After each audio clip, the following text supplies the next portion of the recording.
He used to be a legendary dragon king, a ruler feared by the entire world and killed by them out of ignorance. But life didn't want to let him go so easily, and he respawned as a weak 5-year-old human kid. No dragon mana, no god-tier magic, just a system telling him, grind if you want your power back. His red hair is equal to hatred, fear, prophecy. Now the fate of the world rests on one question. Will this red-haired kid become its savior, or its extinction? Let's go. The only red dragon in this world meets its end. He never thought that humans could do it, but in the end, they still defeated him. The enemy army was commanded by a witch, and throughout the battle, the dragon wondered who she was, and whether there had always been someone so powerful among their ranks. When the humans pounced on him, he wondered if this was his retribution. But he had never set foot on human lands in his entire life. On the contrary, for millennia, humans had attempted to kill him time and again, at the cost of their lives and flesh. And in the end, the humans killed him. Perhaps it's just old age. He doesn't remember the exact details of what happened before his death. All that remains in his memory is that whenever he found a place he could call home, humans appeared out of nowhere, chasing and attacking him and his kind. They killed his friends, his family, and in the end, he was the only dragon left. Now, he has no one left to lose. The only thing he continues to hold on to in this life is revenge. So when he is attacked, he responds. But now it's over. He can finally rest in peace. While the people celebrated their victory, he closed his eyes and their enthusiastic cries died down along with his consciousness.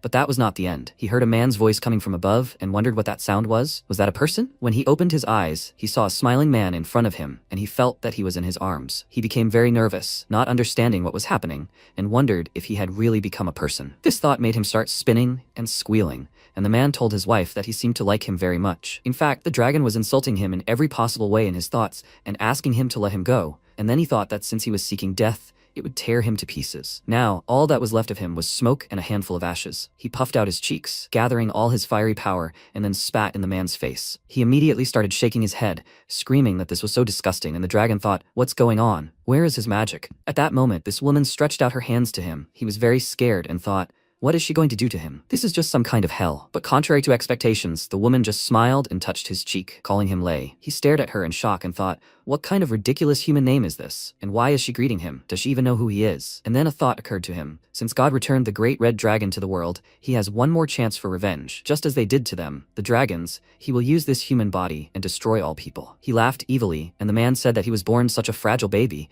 but now he had a premonition that he would cause them problems in the future. His wife said that no matter what, he was their little child, and Lei began to gradually become quiet. Suddenly, for some reason, he felt sleepy. He was so tired. Does he really spend all his energy on controlling his mouth? Does this mean that this human body is too weak? That's how he continued to live in a human body. Enough time has passed since he was reborn. He also began to look at people in a new way. Now he even knows the names of his parents. He no longer calls them just short-haired and long-haired people. Jack and Scarlet, they look much better than other people. Scarlet's soft face always attracts the eye with its friendly expression. And this man, Jack, is well built and seems much stronger than the others. The villagers often visit them and show them their respect. But one day, some villagers came to them, and one of them told Jack that he was so grateful to him, because if it weren't for him and his excellent swordsmanship, his wife would have definitely died in the Black Forest. Another agreed and said that Mrs. Talon was also as good as ever. There was not a single magician in this wilderness. The two of them were simply a couple made in heaven. Scarlet said that they should not thank them. It was important to them that nothing threatened the people around them. Her husband agreed with her and added that they simply had to do this. Lei crawled up to them and Scarlet asked, is he awake yet? Let him wait. She will bring him something to eat. The man laughed and said that their baby was so smart that when he was hungry,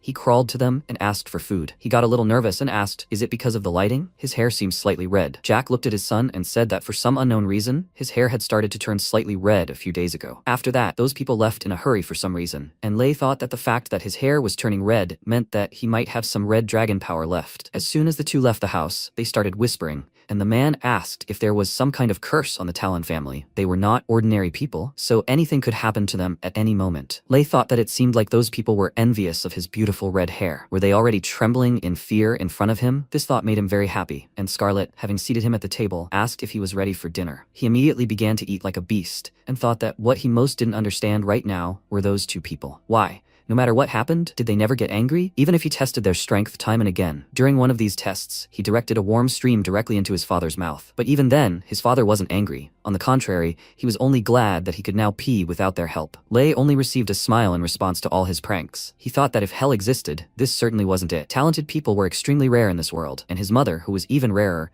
was an outstanding mage. If only he could master the most powerful magic in the world, revenge would be much easier. Every child who reached the age of 2 can take a test of magical ability, and today the day had finally come to test his predisposition to magic. They said goodbye, and Scarlet set off with her son, Lei thought that, as a red dragon, he would also become an outstanding mage, and he was 100% sure that he would pass this test. If he could regain his magic, then no one would ever stop him from rising to the top again. They reached the city late in the evening, and he yawned widely, thinking that the only thing he really had to worry about was this weak body. They passed through the market, where an argument was currently raging. A poor man asked people for food, but the merchants began to chase him away so that he would not interfere with their trade. And Lei, watching them, thought it was sad that even though they were all human, some simply laughed or indifferently watched the suffering of those who were weaker. He had once considered it his duty to protect the weak, and he had been quite successful in this. Although, in the end, the result was disappointing. They reached Roland College, where the test was currently taking place, and Scarlet stood in line. Lei looked around and, seeing a crowd of women with small children, thought that there were so many people here. Suddenly, the loud screams of a girl named Alice were heard.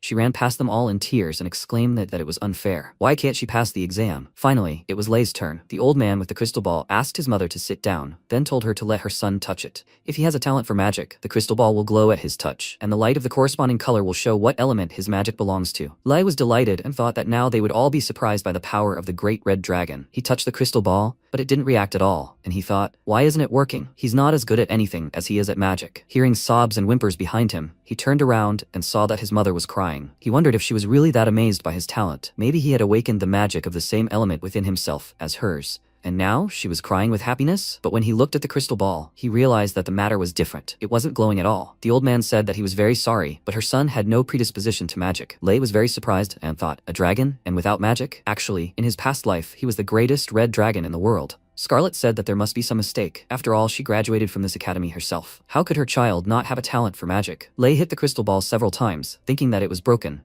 and the old man, taking it away from him, apologized to Scarlet and said that he could not help her. Lei spat out the pacifier in displeasure and mentally exclaimed, is he kidding me? Does he even know who he is? He is the master of magic. He started pulling the old man's beard, shouting that he would become a wizard, and thought, why doesn't he have a talent for magic? Let him stop talking nonsense. The poor old man jumped up from his seat, trying to get rid of him, and Scarlet excitedly asked her son to let him go. A reincarnated great dragon without a drop of magic. What a cruel joke of fate. While they were returning home, he wondered if it was possible that God had deliberately punished him for killing too many people. But that was pointless. If he really wanted to punish him, then he shouldn't have given him a second chance. Suddenly, a thought occurred to him. He must be just testing him. If he can't become a mage, then he must find another way to take revenge on people. A new day dawned, and while they were having breakfast with the whole family, he called out to his father and asked him to teach him how to fight. His eyes immediately sparkled with delight, and he clarified, he wants him to teach him how to wield a sword? Lei thought that even if he can't become a mage, he could certainly become a swordsman. Then he would still have a chance to take revenge on humanity. However, the path to revenge turned out to be not as simple as he thought. 2 years had passed since he started learning swordsmanship, but he still hadn't defeated him. Today, everything was about to change. He prepared for battle, and when his father swung his sword, he thought he knew this attack all too well. After biding his time and constantly moving from place to place, he needed to wait for the right moment for him to release the sword and attack him from the flank. His father pounced on him, and he thought that now was the moment. Everything was as he thought. Perhaps this time, he could defeat him, but because of his clumsiness, he tripped over his own foot and immediately received a blow to the head. Today, he couldn't win. He thought, why is it always like this? This human body can't keep up with his thoughts, and his hands are just slowing him down. After this blow, he lost consciousness, and he woke up already on the bed. Jack laughed, and his wife exclaimed in displeasure, how dare he laugh? Can he be more gentle with him? He was only 4 years old. He told her that there was only a year left until the night exam, and if he continued like this, he wouldn't be able to pass it. She exclaimed that it was too much of a burden for him, and that he didn't have to follow in their footsteps. There were enough other worthy professions in the besides being a swordsman. Jack gave her a thumbs up and told her not to worry so much. He watched his movements, and it seemed to him that he simply didn't have enough control over his body because he was still too young. They still had a year ahead of them, so they had to be sure that Lei would be accepted into the Avrion Knight Academy. After watching their argument, Lei thought that the Knight Academy exam would be held next year, and they still had a whole year to spare. Was it really too late? He was the reincarnation of a red dragon, so he simply couldn't be as weak as an ordinary person. He told his parents not to worry. He would definitely pass and become the strongest person humanity had ever seen. After that, he went to training. He should be physically stronger than any person his age, but his main problem now is control. He struck the dummy with the sword several times and thought, why is this human body so clumsy? People have 4 limbs, so why did they decide it would be better to move each one separately? His father came out from around the corner of the house and said that he knew he was here. He gave him a sword and said that from now on it was his. He was already strong enough to train with a real sword. Lei looked at it with admiration, and Jack said with a smile that it would help him gain control of his body faster. After that, he whispered in his ear that he had one more gift for him. He led him to the barn, and it turns out his gift was a magic puppet. Lei did not understand the usefulness of this gift at first, and his father said that he should not underestimate it. It's a magical puppet used to train new recruits at the Night Academy. He said he didn't really believe it. It looked like an ordinary doll. Jack advised him to attack it and test it, and he took the sword with a grin, saying that then he would be lenient. After that, he pounced on the puppet, and the first level of training activated. The puppet immediately defended itself from his blow with its shield, which he didn't expect, and then knocked the sword out of his hands, and its system shut down. Jack said that was pretty good. If he could defeat a first-level magical puppet, he would guarantee his acceptance into the academy. It was thanks to his father. He had worked hard to achieve this. Lei looked at the puppet with admiration and thought that he would defeat it very soon. Time passed, and he had already begun training in the forest. Having fallen on his back, he caught his breath and thought that he couldn't control his movements properly. This human body was so weak. If this continued, he didn't know when he would be able to defeat the puppet, let alone take revenge. A girl approached him and asked why a puppet. He was startled by the unexpectedness, after which he immediately stood up and grabbed his sword, exclaiming, "Who was there?" But when he saw the girl, his eyes widened slightly in surprise, and she asked, "Is he okay?" She didn't want to scare him. Her name is Amy. She lives in the village. She saw him here so late all alone,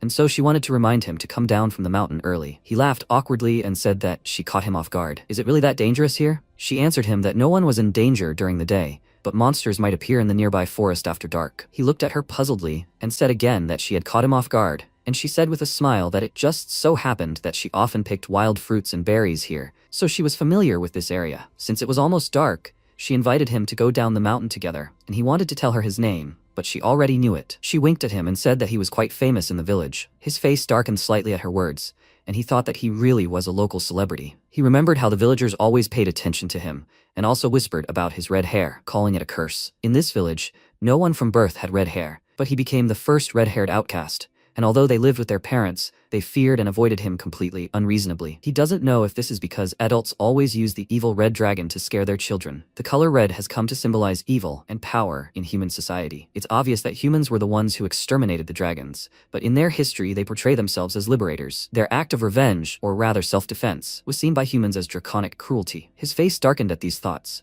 and Amy asked what he was thinking about. They had to go now. He followed her, and she said that lately she sees him every time she goes to the forest. Is he practicing his swordsmanship? He told her that he wants to become a swordsman, and she said that it was so great. His father is the only swordsman in their village. Then he will have to apply to the Night Academy, right? Her brother is also going to enroll there. He's very good at fighting. There is no one in the village who is stronger than him, but he must be very happy that his father can personally teach him swordsmanship. It is very difficult for them, ordinary people, to learn such things without a teacher. He asked, so she also has a brother? She confirmed it and invited him to be friends with him. Then they can train together. It soon got completely dark, but before they reached the village, Gary and his friends, Bob and Kyle, appeared. He ordered Lei to stay away from his little sister, and she, immediately standing up for him, exclaimed, "What is he doing? He didn't even do anything to her." He asked why she was with that red-haired guy. Hadn't she heard the adults in the village say that his curse was contagious? He approached her and checked if he had dyed her hair, while his friends meanwhile approached Lei and said that he had no shame and conscience since he dared to walk with Amy. Let him get out of the village. His parents must be having a hard time having a rat like him. What terrible thing have they done in their lives that it came back to haunt them with such consequences? His family should leave as soon as possible. They are all simple people. They don't need to face such horror. But can such powerful people be considerate of them? Plebeians? Lei clenched his fist in anger. He couldn't stand all these insults directed at his family and called out to them, and as soon as they turned to him, he immediately attacked them. Gary stood up to defend his friends,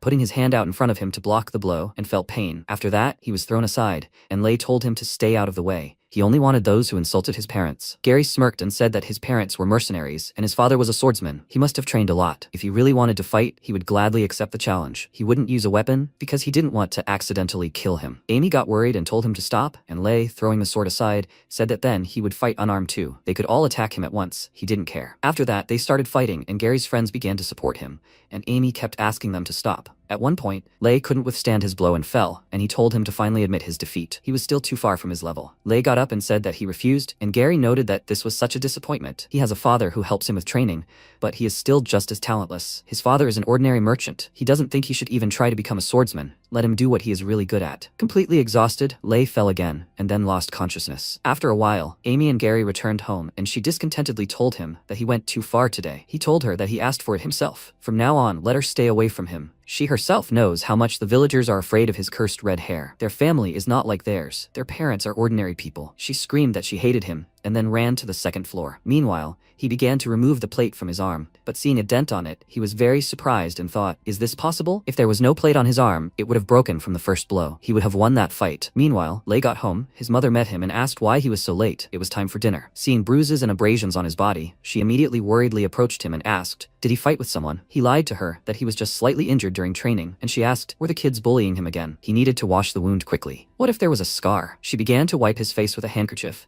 and he said that scars only adorn a man. Jack said with a smile that he was a man too. It seems that training with a sword is a bit difficult for him. He said that he would practice a little first, but his mother objected, because it was dinner time, but still let him go. Entering the barn, Lei turned the puppet on the first level and immediately faced it in battle. He dodged the blow and thought that now he knew all the combinations of attacks on it. He found all the weak points. Suddenly, he accidentally pierced a post with a wooden sword, which took him by surprise. Because of this, he immediately received a blow to the head from the puppet. The next day came. He went to the forest again and noticed Amy there, who had been looking around all this time until she noticed him. At first, she was slightly embarrassed, guiltily pursed her lips, and then returned to her friendly expression and waved her hand. He approached her and asked if she was waiting for him. She told him that she actually wanted to apologize to him. She was very sorry. He immediately started training and told her that he didn't need her apologies. It wasn't her fault. She objected because it was her brother who beat him, and he said that he was just not as good as others yet. She burst into tears. He thought that people were nothing but trouble, and then sighed heavily, thinking that it was so irritating for him to deal with the so-called human nature. He took an apple from her basket and said that he would take it as an apology. She wiped her tears and with a smile told him not to worry. Her brother would not bother him anymore. From that very day on, Amy began to come to the same place every day. Sometimes she could chat about everything until noon, and sometimes she quietly read. Gradually, it seems, he's beginning to get used to the fact that she is always around. Meanwhile, a squad of swordsmen arrived at the Talon family house to take Jack. The squad leader informed him that the border villages had been attacked by monsters. They learned about it indirectly from the victims, but concluded that they had been infected. Most of them were now delirious and couldn't tell what had happened, so they would like to ask him to assist in the investigation. Scarlet said that monsters usually avoided crowded places, so the situation was extremely strange. She would go with him. Her husband told her not to worry. It was a completely routine investigation. And besides, Lei had an exam soon, so one of them should stay and keep an eye on him. She wanted to object, but he assured her that everything would be fine and that he would be back soon, and she had to agree. Soon evening fell. MC continued training on the mountain, and while he was taking a break, he thought that it was still too difficult for him to coordinate his movements. He turned around, looking at the girl, and seeing her smile while reading a book, he became slightly embarrassed. Realizing this, he immediately slapped himself in the face, telling himself to pull himself together. After which, he awkwardly approached her and suggested that she go home, since he was finished for the day. She looked up at him and noted that it was already quite late. They really should go back. She gathered her things and they set off, and Lei asked she hadn't been bullied in the village. Had she? He knows that there are always people who say that his red hair is some kind of contagious and cursed. She answered him that what others think is only their business. What is so special about red hair? She thinks it's even beautiful. In fact, he is special and differs from other people not only in the color of his hair,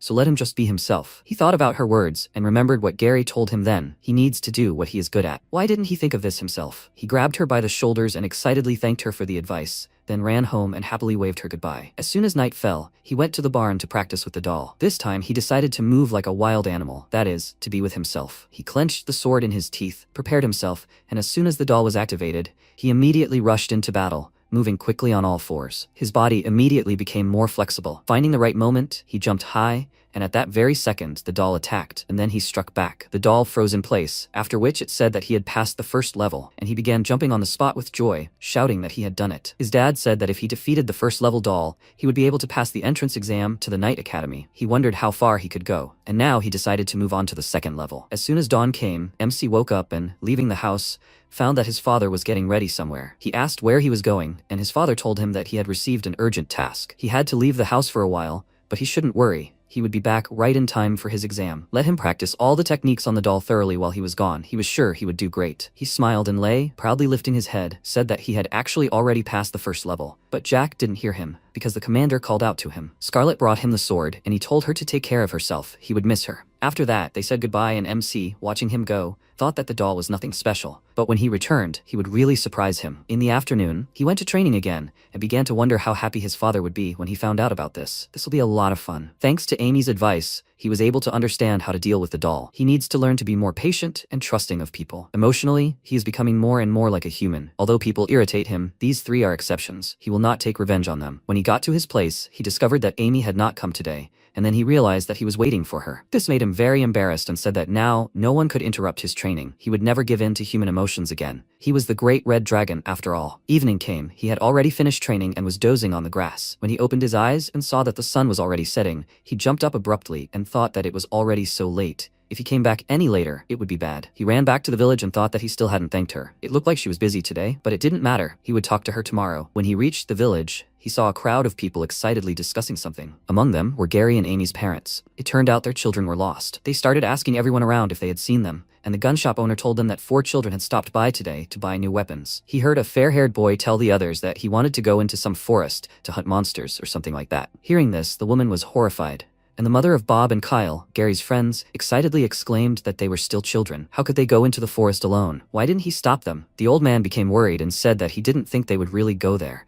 And the man exclaimed that the forest was very dangerous at night. Let them immediately report this to the guards. They need to start organizing a joint search. Walking past them, Lei wondered if they had really disappeared. Retribution had overtaken them so quickly, and they had done everything themselves for this. If the monster killed them, it would save him a lot of problems. But Amy was with them. She had been so kind to him, and he had no intention of revenge. Well, she was unlucky to have such a brother. A person's life is short, so it doesn't matter whether he dies sooner or later. He continued walking home, enjoying the vastness of the night, but suddenly the image of Amy and their first meeting popped into his head. He froze in place and felt a pang in his chest, after which he immediately turned around and ran back, thinking that it wasn't her fault. He hadn't yet told her that thanks to her words, he managed to defeat the training doll. He ran into the forest and mentally told Amy to wait for him. Meanwhile, they were overtaken by danger. Wolves. Bob and Kyle had long since lost consciousness. Only the siblings remained. Amy was very afraid and called for her brother, and he stood to protect her, although he himself was very scared. Right now, a huge 3-eyed wolf was in front of them, ready to pounce on them at any second. Meanwhile, MC was halfway to them and had already smelled blood. Could Amy really be in danger? When he ran to the source of the smell, it turned out to be just a demon wolf cub. There were marks from human weapons on its stomach, and the body itself was still warm. This meant they were very close, but their tracks were so tangled. Where should he go? At that moment, a loud girlish scream was heard. Lei immediately headed there. Meanwhile, Gary was hit and flew backwards into a tree trunk, after which he fell to the ground. His sister called out to him worriedly, and the wolf pounced on them with a loud roar. Seeing this, she closed her eyes and covered her ears, mentally asking for help. And at that moment, the monster's blood splashed on her face. MC plunged the blade into the wolf's jaw and asked the girl if she was okay. She confirmed it and said that Gary and the other guys were unconscious. She warned him of the danger, but he still missed the blow and was wounded in the shoulder, which caused him to be thrown to the side. He dug his fingers into the ground, trying to slow down,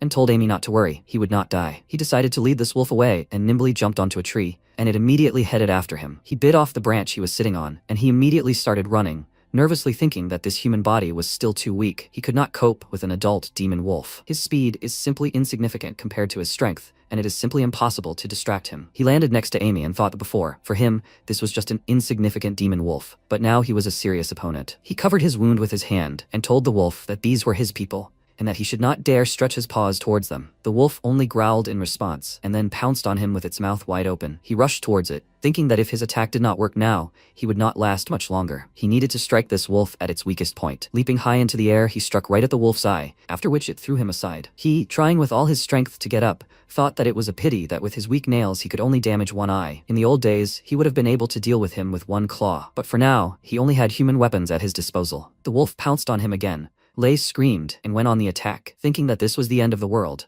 Now he would see if he could land a blow. He swung his sword, cutting off the wolf's limbs, and it immediately fell to the ground, throwing the children aside. MC was distracted by Amy's scream, and the wolf immediately struck him, throwing him aside, but he was able to land softly. Putting the sword in his mouth, he commanded the demon to fight him fairly and then rushed to attack. Spinning like a tornado, he rose to the wolf's muzzle, then dealt him several sweeping blows all over his body, causing him to immediately fall, and he fell with him. Breathing heavily and trying to endure the pain, Lei looked at Amy and thought that he finally succeeded. Immediately after that, a bright flash appeared above his head, which turned into a small, fiery dragon. It turned out to be the system. It was now giving him a reward for killing monsters. He had unlocked 1 dragon ability out of 100. Dragon's Gaze. He also had access to 1 medium monster crystal, which he could absorb. He looked up in surprise at the system window and wondered what kind of useless information had appeared before him. It was more important to get them out of the forest now, otherwise the smell of blood would attract even more monsters. Barely standing up, he walked up to them and threw Gary onto his back. He was slightly surprised by his presence there, and MC, telling him not to move, strapped him in with belts. After lifting Amy, he immediately felt the weight. Apparently,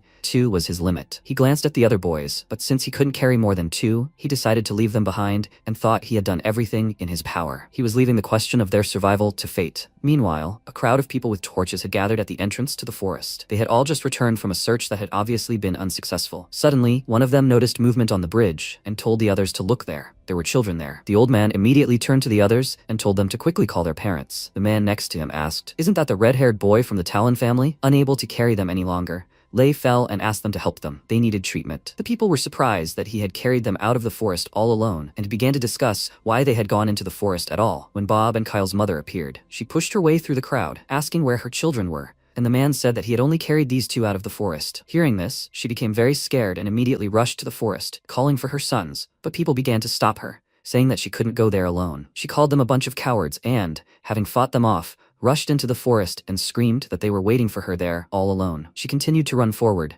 tearfully calling for her sons, but as soon as she felt the gaze of the local monsters on her, she immediately froze in place. Seeing the three shining eyes of the wolf, she rushed back with a loud scream, which surprised the people a little, and she cursed, saying that she was not scared at all. Deciding to take out her emotions on Lei, she grabbed his clothes and exclaimed in rage, "Where are her children? They are so obedient. How did they even get into the forest at night? Did he lure them there?" She hit him and began to accuse him of all sins, and the people sided with her because he was the only one who got out of the forest unharmed. Madam continued yelling at Lei, ordering him to tell her where he had put her children, and the people joined her. She slapped him in the face several times, asking why he only took out Amy and Gary. Where did he put her sons? He sighed and told her that he said they were in the forest, and she looked at him in shock, saying that they were just children. Did he leave them there to die? He thought, have they really forgotten that he is a child too? After abandoning him and calling him a cold-blooded monster, she returned to the crowd, and one of them asked if they really had to go into the forest to look for them, but their children were waiting for them at home. They couldn't go. MC looked at them and thought, because of his red hair, they forget that he is actually a human too? They don't consider him a child. They think he is a monster. This furious woman snatched the torch from the hands of one of the men, and then menacingly walked towards Lei, saying that there is no forgiveness for him. Looking at them, he thought they were scarier than any monsters. They were real monsters. Smiling nervously, the woman swung the torch at him and wished him a speedy departure to hell. And he, watching the fire approaching him, wondered, was he gonna die again? Was he really going to be killed with some kind of stick? He closed his eyes and smiled slightly, preparing for his death, but suddenly the torch stopped. Gary came to his defense, and one of the men exclaimed in surprise, what was he doing? The woman also began to be indignant, saying that all of this was the monster's doing. He had clouded his mind. Gary exclaimed in rage, were they kidding me? They had all gone crazy. How could they mete out lynching justice based only on their own conclusions? Let them not even dare lay a finger on his savior. Madam was still furious. All the villagers' fury had fallen on Lei, and it reminded him of his death as a dragon. It turned out to be just a dream. He suddenly opened his eyes and caught his breath, realizing he was in his room. He glanced at his mother, who was sleeping next to him and crying, and wondered why people could be so beautiful and cruel at the same time. He touched her hand, and she immediately jumped up, exclaiming joyfully, she wasn't sleeping, was she? It's good that he woke up. She immediately hugged him tightly, which hurt him, and said that since he knew it hurt, he shouldn't be so reckless again. He asked how long he had been sleeping, and she told him a whole week. If he hadn't woken up, she wouldn't have known what to tell his father. He asked about those people, and she told him that the two had only minor injuries, but Bob and Kyle were never found. Most likely, they were already dead. That night, Scarlet quickly ran towards the commotion. She worriedly called out to her son, and seeing what they were doing to him, she immediately froze in place, after which, with a gloomy expression, she asked who did this. The men asked her to calm down. After all, it was her son who told them to go into the woods and was responsible for this. She was also a mother. She could understand these feelings when a child suddenly disappears. The villagers began to agree with him, but she ignored them, and, releasing magic, approached her son, after which she glanced at the madam, which frightened her. She fell to her knees and cried out loudly, who will save their children? The villagers were angry with Scarlet, and someone even said that they should have gotten rid of this damned brat a long time ago. Ignoring their nasty words, she left. Currently, she patted her son on the head and said that everything was finally over, so he should not blame himself. He had already helped them a lot. That guy Gary told her everything. He really is something. She went to the kitchen and said that he must be hungry. She will make him something to eat. As soon as he was alone, he sighed heavily and thought that at first he was worried. He looked up at the system window and thought, does everyone have this thing? He pressed the dragon's gaze ability, after which streams of energy swirled around him and his eye turned black. He saw what his mother was doing even through the wall. He immediately realized that these were abilities from his past life. Even when he was a red dragon, he had a huge amount of magic at his disposal. Ever since he couldn't enter the Magic Academy, it seemed to him that he would never have a chance to use it again. But the magic really did return. He thinks that it will return to him gradually. He looked at the middle crystal of the monster and thought, did he get this for killing that wolf? Suddenly, smoke appeared in the room, and villagers screamed outside about a fire, and MC looked out the window to check what was going on. He saw that their house was completely ablaze, and Scarlet immediately burst into his room, saying that they had to leave. She ran up to him and used water magic to put out the flames near him. while he used his dragon eye to find out who had set the house on fire. It was Bob and Kyle's crazy mother, and she didn't regret her actions at all. The rest of the villagers gathered near the house, and someone said that it must be that problem child's fault again. Meanwhile, Scarlet took Lay outside and began to deal with the fire. She waved her hands, swirling the flames, and then sharply moved them aside, dispersing them. As soon as she managed to put out the fire, she sighed with relief, and the villagers began to disperse, saying that here is another manifestation of the curse. If he continues to stay here, sooner or later, there will be nothing left in the village. Ignoring them, Scarlet turned to her son with a smile and asked if he was very scared. Noticing that he was staring at one spot and was silent, she called out to him worriedly, after which he took her hand and told her with a smile that everything was fine. She was simply amazing. The fire went out in the blink of an eye. She led him back to the house and agreed with him, adding that it was not for nothing that she learned magic. After that, he looked down in disappointment and thought that people so wanted their house to burn down, and them along with it. He turned to the villagers and thought that since they wanted him dead, he had to take revenge on them. A new day dawned. MC went to train. He stopped in front of the bridge leading to the forest and used dragon sight to find all the monsters in the area. His eyes illuminated a bunch of monsters in the trees, and he thought that this was not bad. It seemed that all the monsters nearby were quite small, so there should be no difficulties. Meanwhile, the monsters were completely unaware. One of them picked an apple from the tree and started eating it, and at that very moment, Lay attacked it from behind and struck. The body of the small demonic monkey fell to the ground, and MC, looking at the other bodies, thought that there were 20 of them, which was almost enough. The system informed him that he had received a small monster crystal. Did he want to absorb it? He looked at his other rewards and thought that he was lucky to have received it. After killing 20 small magical beasts, he was only able to obtain 2 crystals. He couldn't even imagine what effect absorbing them would have. Suddenly, a whine was heard behind him. It was the wolf cub, spinning around near the body of its dead mother. Lay looked at it thoughtfully, then approached it and said that now he, too, would have to survive alone. He extended his hand to it, and the system immediately informed him that there was a chance of taming the black wolf cub. Does he want to do this? He decided to try it, after which the crystal and the wolf cub merged. The system informed him that the black wolf cub had been successfully tamed. MC looked at his pet with admiration and was overjoyed. But suddenly this little beast turned into a stream of energy and entered right into his head. Because of this, he became very excited and exclaimed, "Why does it absorb into his body after taming? There will be no side effects, right? Is it even possible to summon it?" The little dragon nodded several times, confirming this, and then showed him his reward, the ability to tame. He dismissed the system window, since now is not the time to study this, and decided to do more important things. He activated his eye and thought that they must be somewhere nearby. He found the bodies of Bob and Kyle somewhere on a high mountain in a cave, and immediately went there. Their mutilated bodies were already there. The monsters had devoured everything. Lay carefully removed their clothes, filled a bucket with their blood and other things, and then went back to the village. As soon as he arrived home, his mother began to scold him, saying that she had told him not to strain himself. His wounds were not yet fully healed. He lazily told her not to bother him, and she indignantly noted that he had learned to respond when scolded. Today, he soiled his clothes again. He told her that tomorrow he would go to training again, so he went to bed. She sighed heavily, unable to cope with him, and said that his father would return in 3 days, so they would start training together. He was so happy that he even threw the blanket off the bed and exclaimed that he could not wait to show him what he had learned. Scarlet immediately furiously ordered him to cover himself with the blanket, and he meekly lay down on the bed, afraid that she would scold him again. As soon as the whole village fell asleep, MC woke up. He took a bucket and the boys' clothes from the barn, and then went to their mother's house. He knocked on the door, and she, going down to the hallway, irritably asked who decided to make noise there at night. The knocking did not stop. She had hoped that it was her sons returning, and she immediately opened the door, joyfully exclaiming, "Are they back?" She saw no one outside. In the clearing in front of her house, there were only clothes. She immediately recognized it, this t-shirt of Kyle's. She noticed tracks leading from the t-shirt to the forest,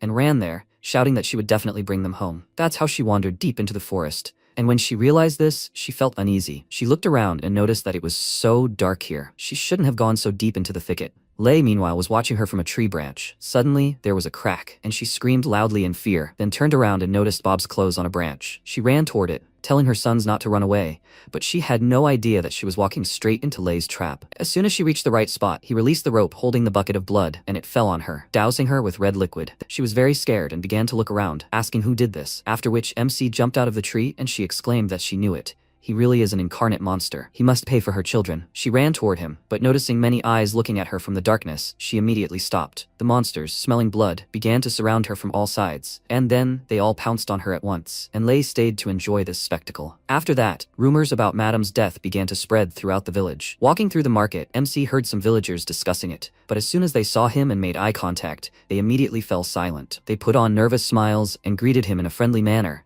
but he ignored them and thought that it seemed like new rumors had spread among them. But he only liked it. When he reached the house, he found horses there, and this meant that the troop, along with his father, had returned. He immediately ran into the house, already anticipating a meeting with him, but the atmosphere inside was very oppressive and gloomy. Realizing that something was wrong, he immediately rushed to the bed where his father was lying, and asked what was wrong with him. He was lying on the bed and shaking all over, his whole body covered in purple spots. Scarlet told her son that his father was sick, but he should be strong. He will get better. Lei immediately used his eye and, seeing the energy emanating from it, nervously wondered what it was. He had never seen such a state in his life, even as a red dragon. Then Jack began to speak, muttering that the shadows would kill everyone, and one of the squad swordsmen told them that, unfortunately, he had been struck by a shadow affliction. In the border territories, he was attacked by a shadow beast, and to protect a local resident, he exposed himself to the attack. MC frowned and thought that he had never encountered this in his past life. So when did it appear? What happened in the world after his death? Scarlet thanked the swordsman for returning her husband to her, and he apologized to her for not being able to protect him. Lei, meanwhile, glanced at the system window and wondered if perhaps magic could help him. It was one of the highest levels of magic he had once mastered. It dispelled all black magic and protective spells, but he doesn't know how to regain this ability. If earning rewards directly depends on killing monsters, then only killing high-level monsters will help him. But now he's too weak. He asked his mother if he entered the Night Academy, would he become stronger? She looked at him worriedly, then crouched down to match his face and confirmed it with a smile. That's where his father once studied,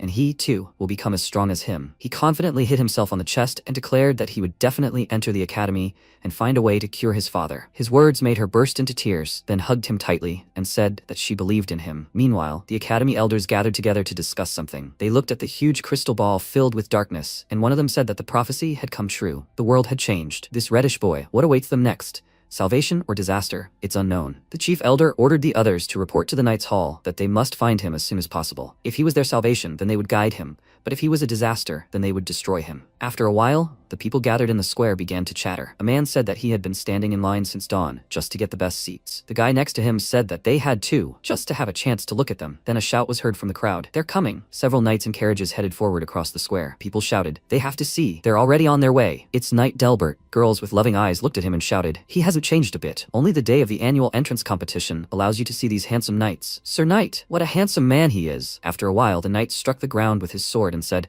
ladies and gentlemen, he welcomes them all. He is Knight number 1, Winfred from Avrion Academy. Next to him are Knight Delbert and Knight Bernardo, whom they know very well. Today, the three of them will evaluate children who have reached the age of 5 and who are applying for admission to the academy. If they're interested in joining Avrion Academy, they must demonstrate their full strength. He then waved his hand to the side and shouted, the puppet with the sword is in place. Now, they ask all applicants to come up to the stage in order. Now, the first trial will begin. A few seconds later, one of the applicants approached the stairs and, smiling, thought, it's just a puppet. Even if it's strong, he can definitely defeat it on his own. He then held out his wooden sword in front of him, and the puppet also prepared for battle. His mother clenched her fists and shouted, come on. His father raised his hand and shouted, go. His son is the best. But the next second, the child was thrown aside, and the organizer announced that the trial had been failed after 1 second. The boy's parents looked ahead in surprise, and then Bernardo said, that's a failure, next one. The protagonist, standing in the crowd, thought, just as Dad said, I'll have to defeat a level 1 puppet at the entrance exam. Although a level 1 puppet can't move, it defends itself well and counterattacks as quickly as an adult. Then he looked to the side in surprise and heard the knights talking among themselves. Delbert said that he told him that coming here was a waste of time. Winfred replied that they should do what the elders want. Delbert, the protagonist, thought from this distance he could easily hear what they were saying. It seemed his senses had become sharper since he had more crystals. Then Delbert said that a knight must come from a noble family. He didn't understand why they should waste their time on these filthy commoners. Winfred replied that he disagreed with him. Delbert chuckled and said that no matter how many rounds had been completed, not a single one had passed. The next second, the wooden sword fell to the ground, and Bernardo, pointing at Gary, shouted that he was accepted. The peasant shouted, he did it. He said that this child was special. Then Gary gave a thumbs up and smiled. The protagonist looked at him sheepishly. Winfred looked at him and said, that guy. Delbert said, red hair. The crowd began to whisper, it's him. That kid's cursed. How awful. His hair is as red as blood. Have they heard of his father? He must be like this because of the curse. Does he really think he can be a knight, being a monster who only harms others? Hey, what a funny joke. Then Bernardo shouted, next, you must get ready. The exam starts in a minute. Then he looked surprised. Delbert? He walked forward and said that he didn't believe in the prophecy. If the red one really is as good as the prophecy said, then he's definitely bound to pass, right? Bernardo shouted, what is he doing? Delbert stopped next to the puppet and used his 3rd level activation. The next second, the puppet rushed to attack, and Bernardo shouted, careful. The protagonist stood in front of the puppet, and then it approached him and swung its sword. Winfred reached for his sword and shouted that he must step back. It's too dangerous. The next second, MC struck, Everyone present froze in anticipation, and then the wooden puppet's head fell to the ground. The knight returned his sword to its sheath and told him to announce the result. After that, Bernardo shouted that he congratulated him. He is accepted. After that, the protagonist left the arena. Sometime later, the protagonist stood by his father's bed and said that he was leaving. He passed the test and was leaving the village with the knights. He knows that he probably can't hear him, but he shouldn't worry. He will find a way to ease his pain. At that moment, his mother came to him and said, "Lei, he must take this." The protagonist turned to her and asked what it was. She hung the necklace around his neck and said it was a family heirloom,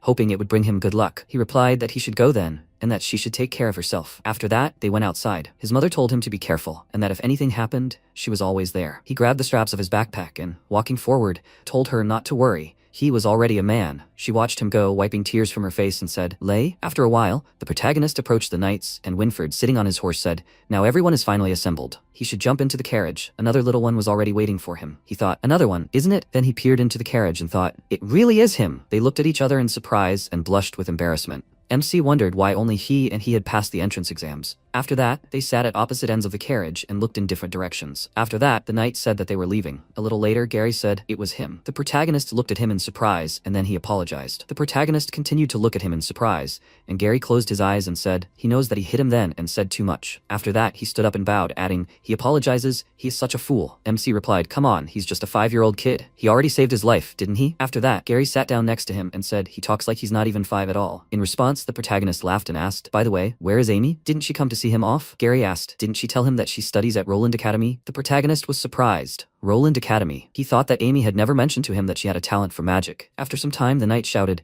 "They must stop the carriage." The boys looked out the window, and Gary said, "The fog is so thick. What's going on?" Winford shouted, "Who is he? He must identify himself." The next second, the fog began to clear, and a woman walked forward and said, "Please, they must help her." She was Anne Woodwork from the No Trace Guild. Then Bernardo ran up to her, grabbed her by the shoulders, and asked, "What happened?" She fell to her knees and said that their party was attacked by shadow monsters. Bernardo shouted, "How did these creatures get here?" They hadn't encountered any monsters on the way up to this point. Delbert said that perhaps the monsters smelled the scent and were afraid to approach them. Winford said that they were heading to the city of Rainy. If she was on their way, they could give her a ride. She looked at him and said, "Thank you. They just have to drop her off in the city." MC was surprised. "Rainy, aren't they going to the Night Academy?" Delbert told them not to worry. "What's the point of sending children to the front lines?" He was surprised. "The front lines?" Winford said, "That's right. Since the Avrion Knight Academy is a fortress located in the border territory, an armed conflict could break out at any moment. They will have to train in the city of Rainy for 10 years until they begin to work on basic combat skills before they can continue training within the walls of the academy itself." The protagonist thought in surprise, 10 years. For a dragon, 10 years is like a snap of the fingers, but for a human, it's a long time. He doesn't know if Dad can handle it. After that, they set off again, and Gary, looking away, thought that out of the entire mercenary squad, only she survived,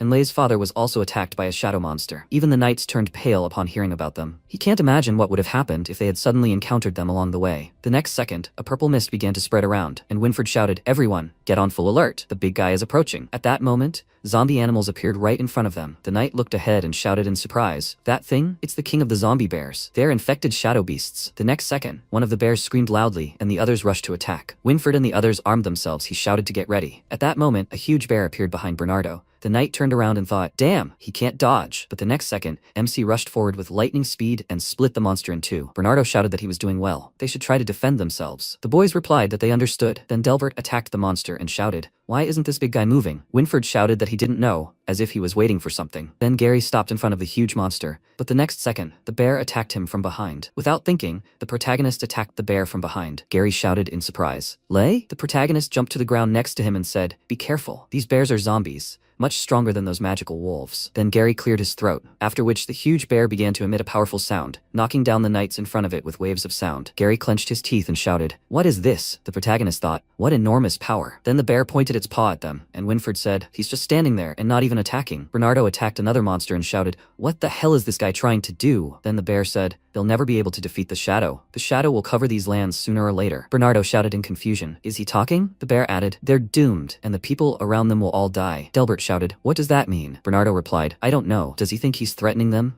After that, the bear suddenly pushed off the ground and flew upward. The knight asked, "Has it disappeared?" Bernardo replied, "It has." Winford sighed and said they should be glad the creature didn't attack them, otherwise they wouldn't have gotten out of here alive. At that moment, a system window appeared in front of the protagonist, saying, "Monster crystals obtained, absorb?" He thought it felt like the creature's words were directed specifically at him. Then Winford approached them and said, "Lei, Gary, "They guys did an excellent job. He thinks they'll definitely become great knights in the future." Gary thanked him, and then the protagonist asked, "Sir Knight, if he often encounters talking beasts like these." He replied that it wasn't really like that. They almost never encounter shadow beasts within the border, and this was the first time he'd encountered such a talking creature. He wondered why this child was so calm. He shouldn't be like this at his age. At that moment, Delbert clenched his teeth in irritation. Sometime later, the city of Rainy. The knight said, "They finally arrived. It's strange. There seem to be more guards at the entrance than usual." Then a guard stopped near Winford and said, "Sir Knight, he's back." He asked why the security had suddenly been increased. He replied that the Kingdom of Allur had issued an Amber Alert, and martial law had been declared in all cities. At that moment, Anne bowed to the knight and thanked him for escorting her to the city. He replied that there was no need to bow like that. It was nothing. At that moment, Winford said, "Is that so?" He thought. "An Amber Alert? Is it that serious? These lands are already dangerous enough, so will he be the chosen one who will bring salvation to the people?" The protagonist thought, "Dad, he will definitely become a knight. This is just the beginning. He must definitely wait for his return." The city of Rainy, 10 years later. The teacher, holding a book in her hands, said that most knights do not use magic, but possess a different kind of power. Could anyone tell her what this power is? Gary. He raised his hand and then said that it is chi. Cultivating chi enhances their body's abilities, heightens their senses,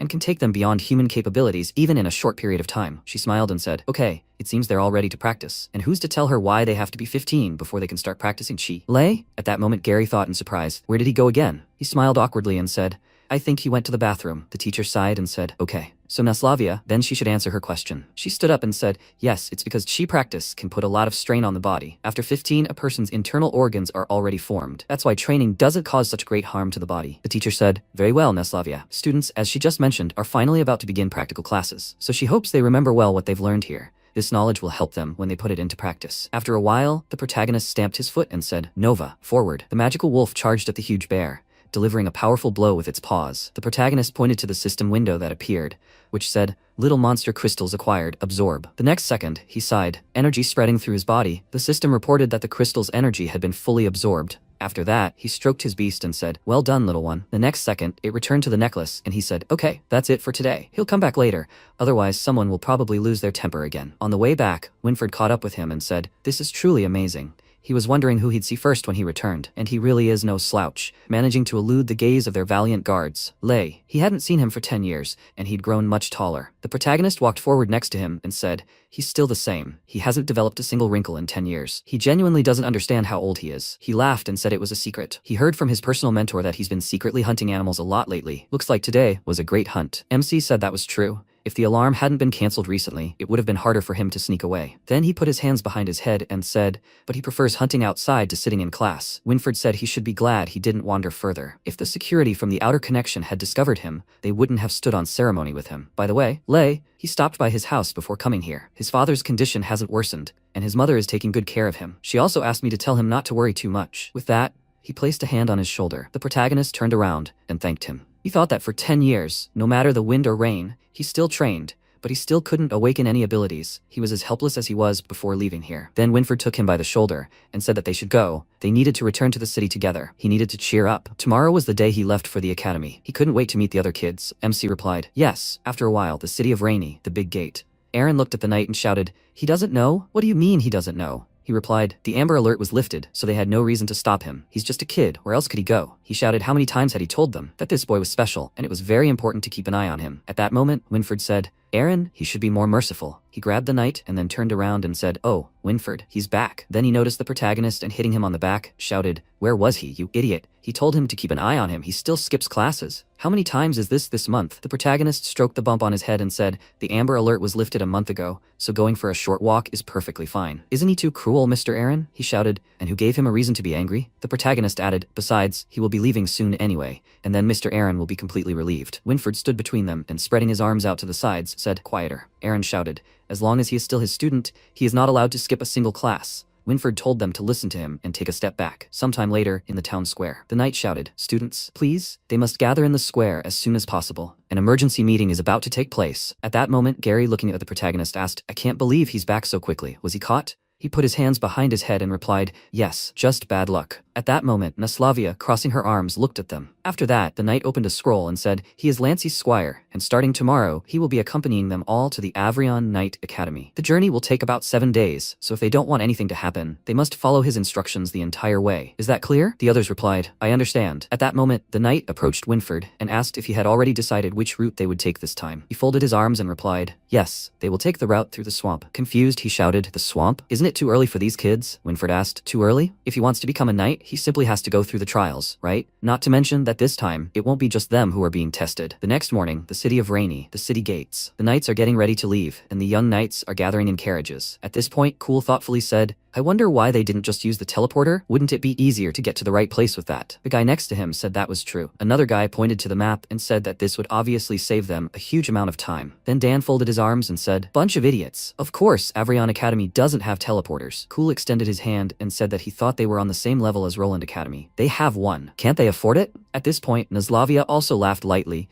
and said that it seemed like he hadn't been paying attention to the teacher in class. The others looked at her in surprise. She pulled out a small book and, adjusting a strand of her hair, said, the Avrion Academy, located on the border, is forced to defend itself not only from external enemies, but also from shadow monsters. If a teleporter were installed in such a place, then if their academy were destroyed, the enemy would instantly teleport to any part of their country. Cool was surprised. So they discussed this in class? Dan thoughtfully said that was interesting. The thought hadn't occurred to him. Then Naslavia turned away, embarrassed, and MC, leaning on Gary's shoulder, wondered if he'd imagined it, or if she'd really just been looking here. Not far from the ruined fortress city, the knight shouted, they must get out of the carriage, set up camp and rest. At that moment, Gary called out to the protagonist and said that he always felt like Naslavia was looking at him. He was surprised. Looking at him? What was so remarkable about him? He told him to look back. They looked back, and at that moment, Naslavia turned away, embarrassed. Gary, still building the tent, laughed slightly and told him to just take a look. Come on. It wasn't the first time they'd met her. The protagonist asked if it wasn't because of his hair color. He replied that, besides, he wasn't the only one with red hair anymore. At that moment, Huang asked why he wasn't helping. Duo replied that he was feeling lazy. Ian stood next to the guy who thanked him. He replied that it was okay, he was strong enough. He laughed and said that his muscles were truly amazing. At that moment, Cool clenched his fist and suggested, let's race. Who can build the tent the fastest? They weren't tired yet, were they? The protagonist said that was true, but it didn't matter. Gary asked, really? Naslavia is a real beauty. He was just too lazy to notice her. He replied that he didn't want to. At that moment, behind the abandoned castle, Dan said, Monk, he should come here. He replied that he didn't think they should leave the camp like that.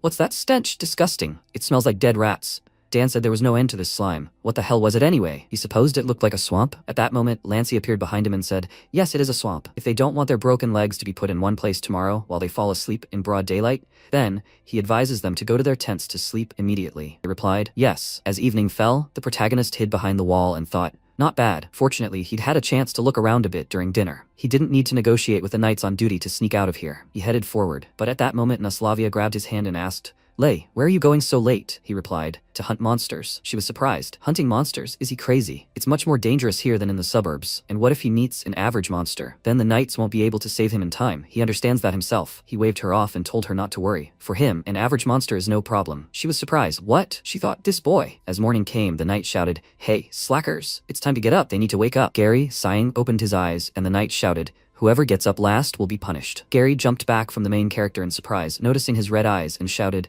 what's wrong with him? He couldn't sleep last night? He replied that it wasn't so, and he got enough sleep. Gary thought, what a liar. Then he took his weapon and left the tent. He told him to get up. He doesn't want to be punished. At that moment, a system window appeared in front of the hero, and he thought, great. At this rate, he'll have absorbed all the crystals from the small monsters by the time he reaches Avrion Academy. And then, maybe, he can start absorbing the medium ones too. After that, the carriages set off again, and Winford looked around. Meanwhile, MC fell asleep in the carriage, and Gary thought it was a bit too quiet outside. The next second, the horse made a loud sound, and a toothy worm crawled through the carriage window. The boys drew their swords, and Gary shouted, it's a toothy worm. They must prepare for battle. At that moment, one of the monsters approached the girl, but Gary stood in front of her and abruptly attacked the monster, shouting, careful. She looked fearfully at the wounded monster and exclaimed, blood, so much blood. Gary shouted, those toothy worms never move alone. There will be more and more of them. They need to get higher and get out of the carriage. The others shouted, okay, they'll get rid of them. Then Gary stepped on part of the carriage and shouted that everyone should form back to back in groups of 3 and try not to leave any blind spots. We need to get out and fight. At that moment, Cool jumped out of the carriage and shouted, yes.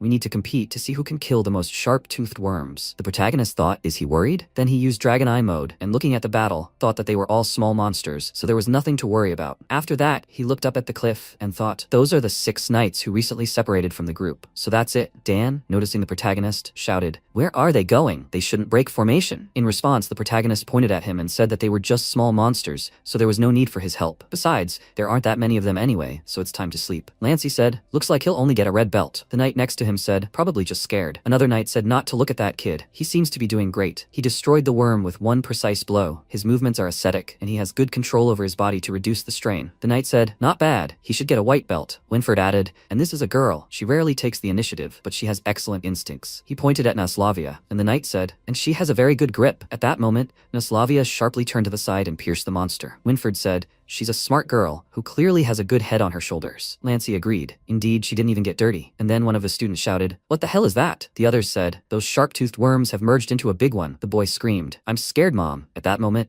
one of the boys pressed himself against a tree and begged for help, but Ian grabbed the monster by a body part and tore it in two. He shouted that his comrade shouldn't be touched. The red-haired brothers also rushed to the attack. Cool also attacked the monster and shouted, 45, come on! The knight watching them said, it looks like they won't need to interfere. These red-haired teenagers are really good. His colleague laughed and said, except for one thing. Lancey noted that it was almost over. Winford agreed with him. Meanwhile, Ian approached the boy and asked if he was okay. He, struggling to breathe, replied that he was fine. They finally dealt with them. At that moment, the girl thanked him for helping them. Ian. Watching what was happening, Winford thought that Ian was not only physically strong, but also took good care of his teammates, which was quite rare in comparison. At that moment, Gary looked at the protagonist and asked why he hadn't helped them. He replied that he was too sleepy. Gary said the carriage was too dangerous. If something happened, they wouldn't be able to save him. He replied that as long as the knights were nearby, they would be fine. He said he was acting like a loner, as always. Then Winford sighed and wondered who would be the chosen child of heaven from the prophecy. Meanwhile, Cool laughed and said that he had killed more insects than anyone else. Dan folded his arms and said he wasn't surprised. His comrade added, it seems that this monster has simply fallen into a stupor. He said, exactly. It seemed like they would become real knights very soon. At that moment,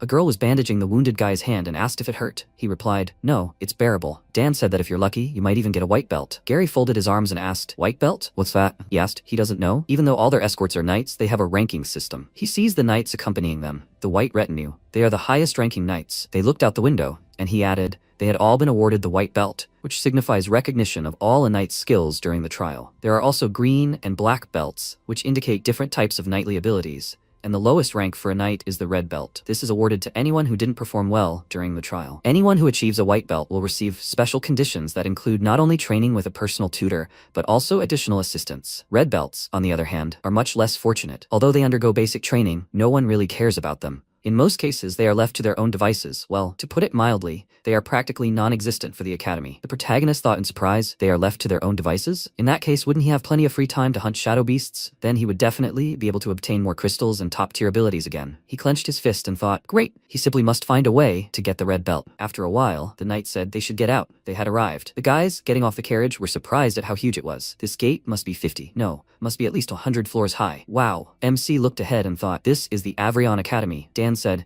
although he had heard a lot about it, but he did not expect the academy to be so majestic. His comrade agreed. Yeah, right. He said that the entire academy is a city in which every resident is a knight. The academy is lit by magic crystals, not torches. It's so luxurious. Gary said, it's like a completely different world from the village he grew up in. At that moment, Lancey walked forward and told them not to wander off and mess around. If they got lost, he wouldn't look for them. They answered, yes. He added that they would still have many opportunities to wander around the area. After some time, they began the tour. Lancey said, this is the armory. The warehouse worker said, good afternoon. He answered, uh-huh. Then the knight said that this is the library. They should be silent. The girls, noticing them, began to talk. She must see. It's Sir Lancey, so handsome. Then, Dan pointed his finger at the worker and asked, are even the employees in charge of issuing knights? He answered, of course. All graduates are required to remain volunteers at Avrion Academy for 2 years, after which the person decides for himself whether to leave or stay. Then they moved on. He said that this was the final point of their tour before they went to the dormitory. Ian asked, what is this? The protagonist looked at the tombstone and thought, a cemetery? The knight stood next to a huge statue and said that this is the burial place of the knights who died in the battle for the kingdom of Allure. Then he turned around and shouted that he brought them here to remind them that their battle never ends. They must remember the duty of a knight to fight to protect their homeland at any time. They answered, yes. He added, they must fight to protect their homeland. At that moment, the protagonist thought,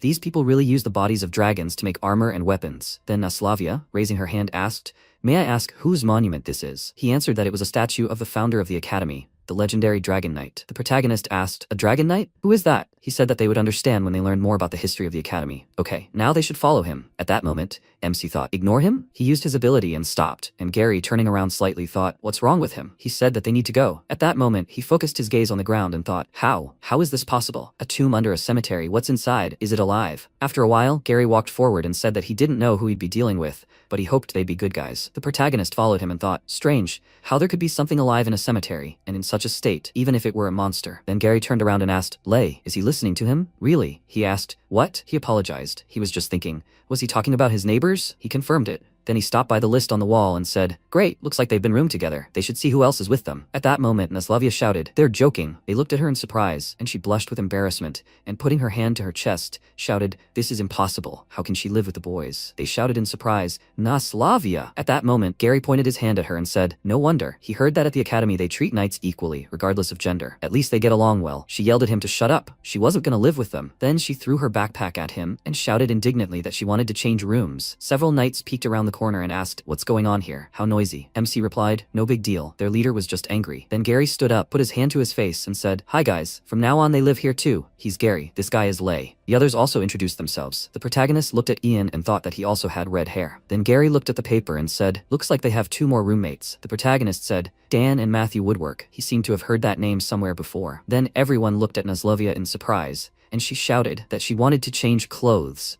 She was warning them not to even try to get into the room. Then she slammed the door behind her, and Gary said that something told him that the knight Lancey hadn't let her change rooms. At that moment, Dan approached them and asked, Hey, why are they all standing in the hallway? Gary looked at him and, smiling, said that they were waiting for him. He was surprised. Him? Why were they waiting for him? He pointed to the side and said that he had just found a cockroach there. They were discussing who would come in and solve this problem. He was surprised. A cockroach? That was ridiculous. He grabbed his weapon and abruptly opened the door, then ran inside. He shouted, What is a cockroach for a future knight? He'll show everyone now. The next second, a loud scream was heard from the room. After a while, Dan asked how he could lie to him about the cockroach. Was it really that funny? His friend said, Interesting. Then Dan added that he'd angered that crazy woman so much that she might try to poison him while he was sleeping. Gary, enjoying his meal, said he was incredibly lucky. Some people were just waiting for a chance to chat with her. He said, Who would have thought she was so hot-tempered? At that moment, Naslavia indignantly shouted, What the hell is he talking about? Is there anything to be proud of? Does he even realize what he's done, huh? They replied, No, nothing. They remained silent. She blushed with embarrassment and folding her arms across her chest, asked how they could eat so calmly. The test was coming up soon. Hadn't they heard about it? Gary asked for the test for the distribution of knightly belts. He knew about it, but that was no reason to refuse dinner. The protagonist also enjoyed the food and said, And it was free too. She sighed and said, The 2 of them are just hopeless. Just then, 2 more students passed by, and one said, No wonder those broke people were so into this. His friend added, It looked like they'd never tasted anything so delicious in their pathetic lives. Gary and MC looked at them and he added, In any case, he didn't think he could overcome himself and eat a couple of servings before he got home to his mother. Then they stopped near Ian, and one of them said to look at the guy's size. He barely fit at the table. His friend came up, put his hand on the table, and said, Has anyone ever told him he takes up too much space? It's amazing why all these red-haired freaks keep coming from Rainy. At that moment, Duo reached for his dagger, but his brother stopped him. One of the bullies said,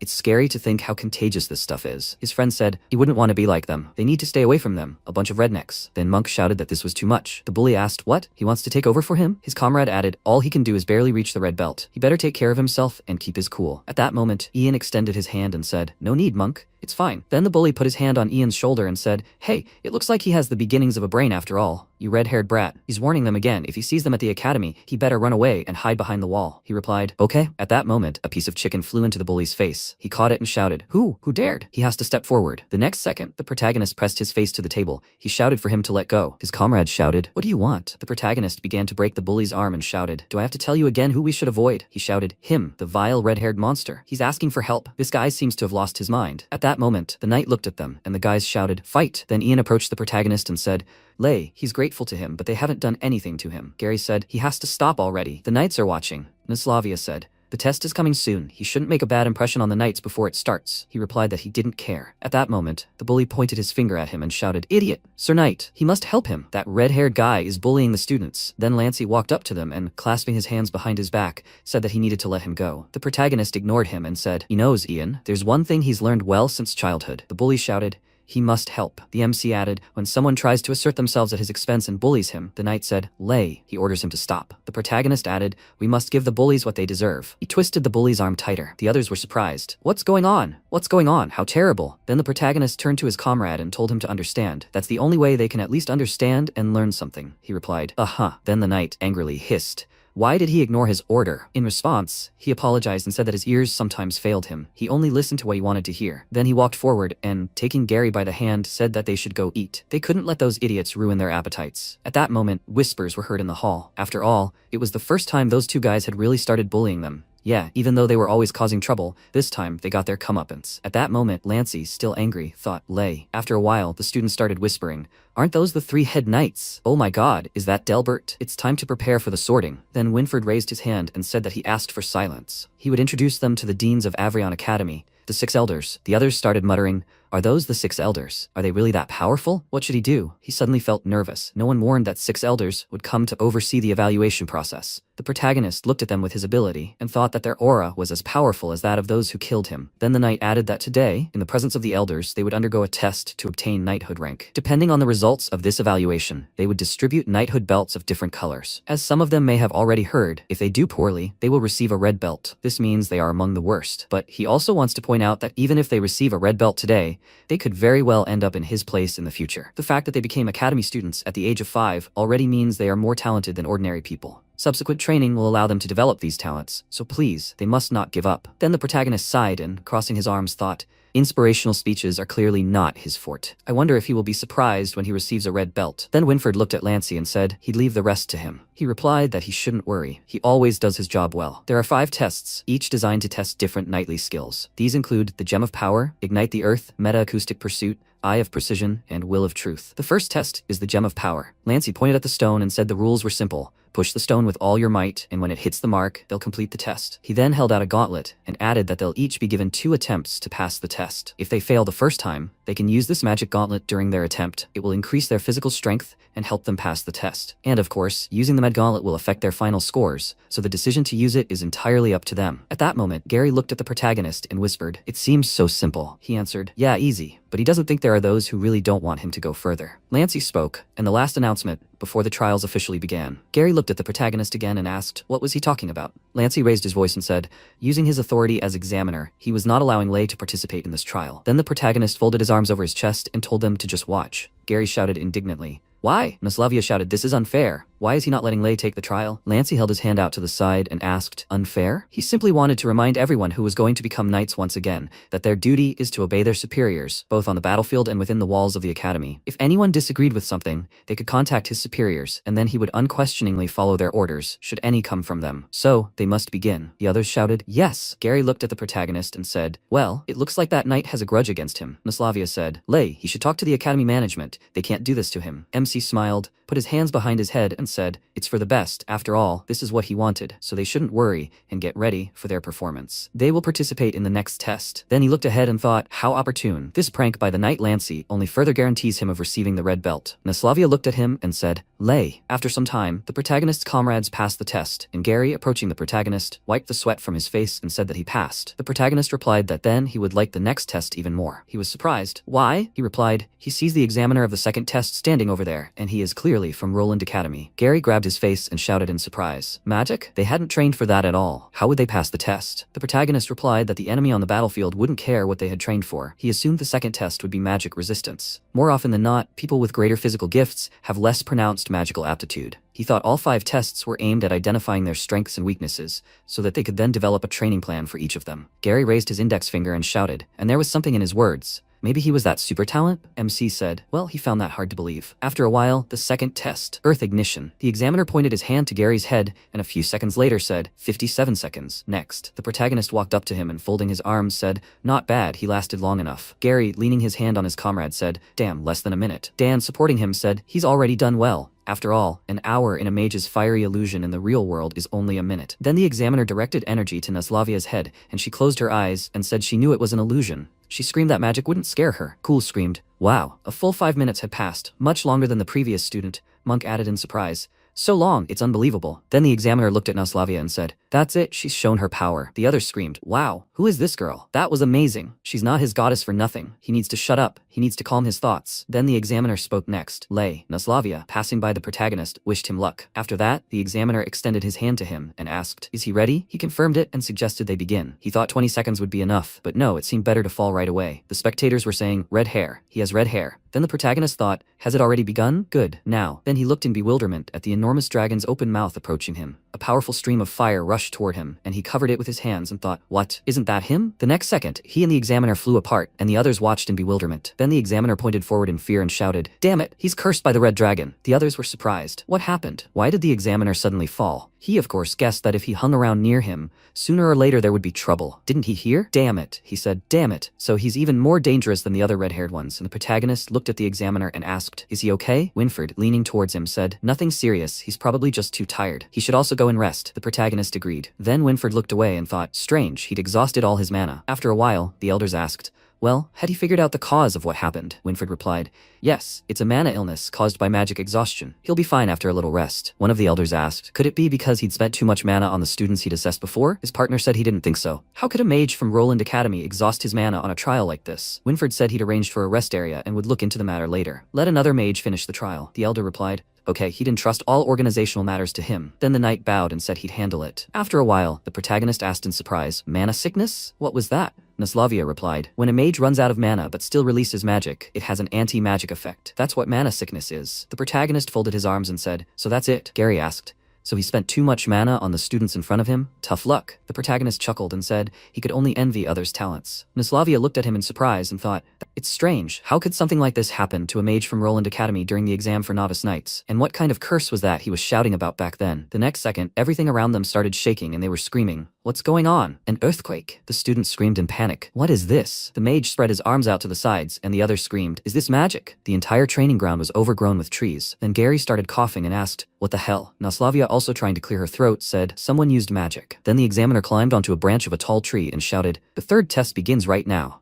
The others were surprised. What? He pointed at himself and said that he was the examiner for the third test. All they had to do to successfully complete it was follow him and exactly imitate his movements. The third test was meta-acoustic pursuit. Then he shouted, begin. He disappeared in an instant, running forward. Gary shouted, already? The protagonist thought, how fast? Then Monk ran forward. Dan shouted, Monk, why is this guy so fast? Gary called out to the protagonist. Then they ran forward, and he shouted, yes. Naslavia ran after them and shouted that she wouldn't lose to them. She looked at Dan and shouted that they would see each other. He looked at her in surprise, and then shouted, what? Isn't anyone going to wait for him? Meanwhile, the examiner was moving forward, jumping from tree to tree. He thought that this test was too hard for these children. Maybe he should wait for them a little. What? He saw the students approaching him, and shouted that it was not bad. Gary, rushing after Monk, shouted that they would catch up with him. Then the examiner grabbed a tree branch and said that it seemed there was no need to give them any slack. Then he continued on his way forward and shouted for them to keep up. After a while, the archer said they were getting closer. The protagonist ran with his comrades and thought, damn, he's not very good at chasing. He still prefers to move on all fours. Then he was surprised to notice arrows in front of him and thought, is that it? I think so. He shouted, careful, arrows. The student stopped abruptly, trying to dodge the arrows,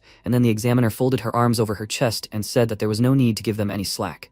She could track each of them without a problem. The examiner said that these kids really were good. She should go see for herself. She told him not to hold back and keep moving forward. Otherwise, he would fail. Then she jumped out of the tree and shouted that the test had begun. The MC looked ahead in surprise and then jumped onto the platform and said that it looks like they decided to conduct 2 tests at the same time. Gary, taking a bow, asked, is this to test their bow shooting accuracy? Naslavia grabbed the bow and, running forward, said, most likely. Then she leaped further and shouted that she was first. The examiner, watching them, said that all the targets they needed to hit were ahead in the forest. 3 shots should be enough. With her assistance, of course. The 4th test is the Eye of Precision. The protagonist, continuing to follow Gary, thought that although he wanted to get a red belt, he didn't want to be the worst. He was starting the performance. Then he was surprised to notice an arrow full of energy and shouted, huh? He pushed his comrade aside and shouted, careful. Gary called out to him anxiously, and the protagonist gritted his teeth and thought, damn it, he can't dodge it. The next second, the arrow flying toward him was deflected by another arrow and sent flying off to the side. He wondered if they really had to hit the students with such force during the exam. Gary sighed and said that was close. Then Martha asked, are they okay? Gary shouted, yes, they're grateful, everything's fine. Great shot. She replied,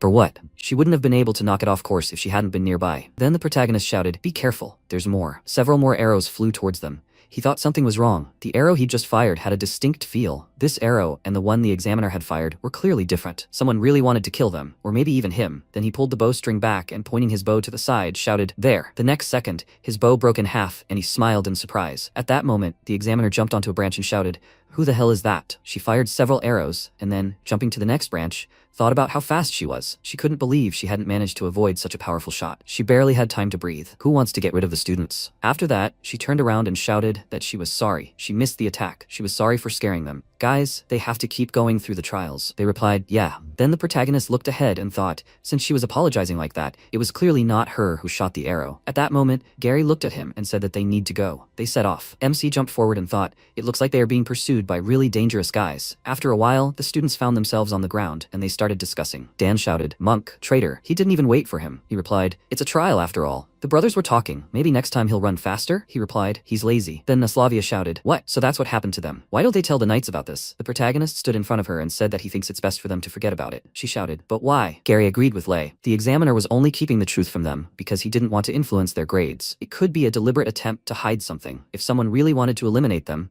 it had to be someone with access to the examination room. He was afraid that might be it. Before he could finish speaking, Naslavia shouted, the examiner or the knight associated with him. Then what were they going to do next? The protagonist folded his arms and replied, proceed gradually. He would like to know who that person was, lurking in the shadows. After a while, the examiner noticed a presence near the gate and, pointing her weapon forward, shouted, stop. What did he want from the newcomers? He mustn't move. From this distance, she would simply blow a hole through his head. The man turned and shouted, then she must try. He armed himself with a knife and the examiner rushed to the attack. Sometime later, the fifth test of the will of truth. Delbert stopped next to a huge sword and said that this test would test their willpower and control over their chi. He took the sword in his hand and said that this sword was made from the crystal of a high-ranking monster, a firebird. When they held it in their hands, the sword would emit flames. They might not have fully learned to control their chi yet, but they should try to concentrate and direct their willpower in the right direction. Then he said, okay, first. Ian walked forward and said, yes. Then he took the sword in his hand and a huge amount of fire erupted from the sword. Delbert took notes and said, okay, next. Meanwhile, the elder said,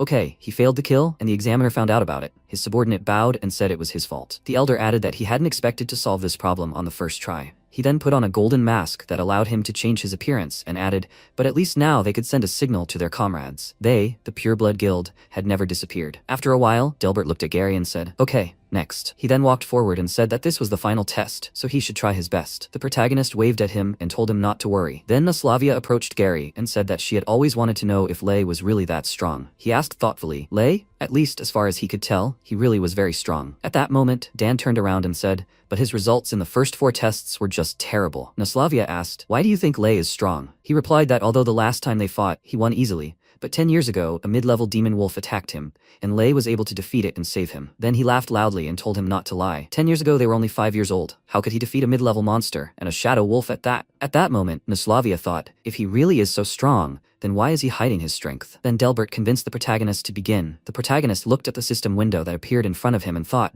it said that he received a large monster crystal. Absorb it? He looked at the hilt of the sword and asked why the flames weren't appearing. MC swung the sword and asked what was going on. The others began to assume that maybe the sword was broken. It was broken, and the light that emanated from the sword was gone. Why did all sorts of bad things always happen to him? Then Delbert grabbed the sword and shouted for him to step back and give it to him. He looked at the crystal and the sword's hilt and shouted, this is a weapon made from a top-tier beast crystal, the treasure of the Allure Kingdom. What did he do with it? He turned around and grabbed the protagonist by the clothes, and he spread his arms out to the side and asked, what could he even do? This was a weapon made from a top-tier beast crystal, not to mention that he was under constant surveillance. Delbert shouted indignantly, he's an idiot. A knight ran up to him and said that he must allow the report. He must tell him something important. He asked, what is it? Then they walked away a little and began to talk. After that, the knight walked forward and waving his hand shouted, the tests are over. Now they can return to their rooms. The others began to whisper, it's over. He was so tired. Delbert shouted that they would meet for dinner, where they would be presented with a knight's belt. There was a murmur of murmurs all around. He was doing better than that guy, so he definitely wouldn't get the red belt. He needed to be quiet. At that moment, Delbert said he should go to his room too. The protagonist agreed, then thought, is what that knight said true? He remembered the knight telling Delbert that the examiner for the 4th trial had just been found murdered. Meanwhile, Winford had stopped by the body, and the knights were saying, when we reported everything, she was already there. He thought, the body is still warm. It all happened not long ago. Who could it be? Then he shouted, they must report everything to the elders immediately. They shouted, yes. Sometime later, at a meeting of the elders, one of them asked, so she's dead? The knight bowed and said, yes, the cut was clean, and she was killed with a single, precise blow, which is a sign of a master's work. Moreover, the criminal hadn't activated the safety mechanism. The elder said that it seemed like someone was acting from the inside. After all, rumors about some organizations never died down. His colleague added that he thought the Pureblood Guild or a Dark Guild was behind this. He said that the leader of the Greenbelt Knights was killed during the exam. The attacker was too brazen. They must see the investigation through to the end. Elder, what is he thinking? He said that they should keep it a secret and not spread it too much. They should tell the knights so that they could continue the investigation and find the real culprit. They answered, yes. After some time, the students gathered in the hall. They said, he is so excited. I wonder what color belt he will receive. Naslavia asked, how is she, Martha? Great, she finally has a girl neighbor. What is her last name? Gary said, Woodwork. Is Anne Woodwork really her relative? She was surprised. How do they know her mother? At that moment, the protagonist began to think that if even the examiner had been killed,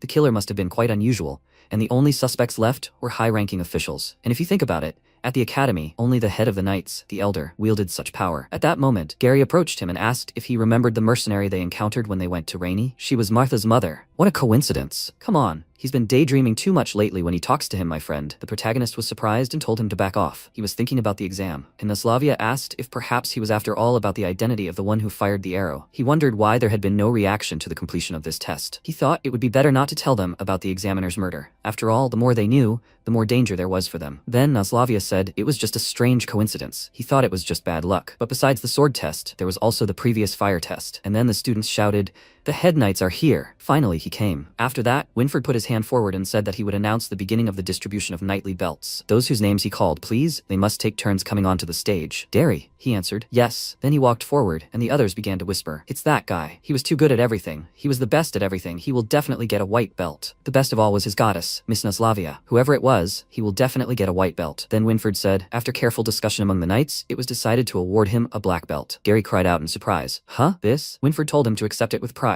He took the belt and answered, yes, sir. The others began to whisper, what's going on? Shouldn't he have gotten a white belt? By the way, what do black belts usually do? He doesn't know. He's never even considered anything other than a red belt, so he doesn't know. Then they announced the next one. Ian, a white belt. The others were surprised. What? This red-haired monster got a white belt? He should speak more quietly. Had he forgotten what a boulder he'd easily lifted into the air that time? He knew his goddess would get a white belt. He has a red belt. He can't be near his goddess anymore. Then Martha showed off a green belt and smiling said thank you. Dan looked at his belt with tears in his eyes and asked, but why? Even Monk got a black belt. Then they called the main character. The others whispered, it's him.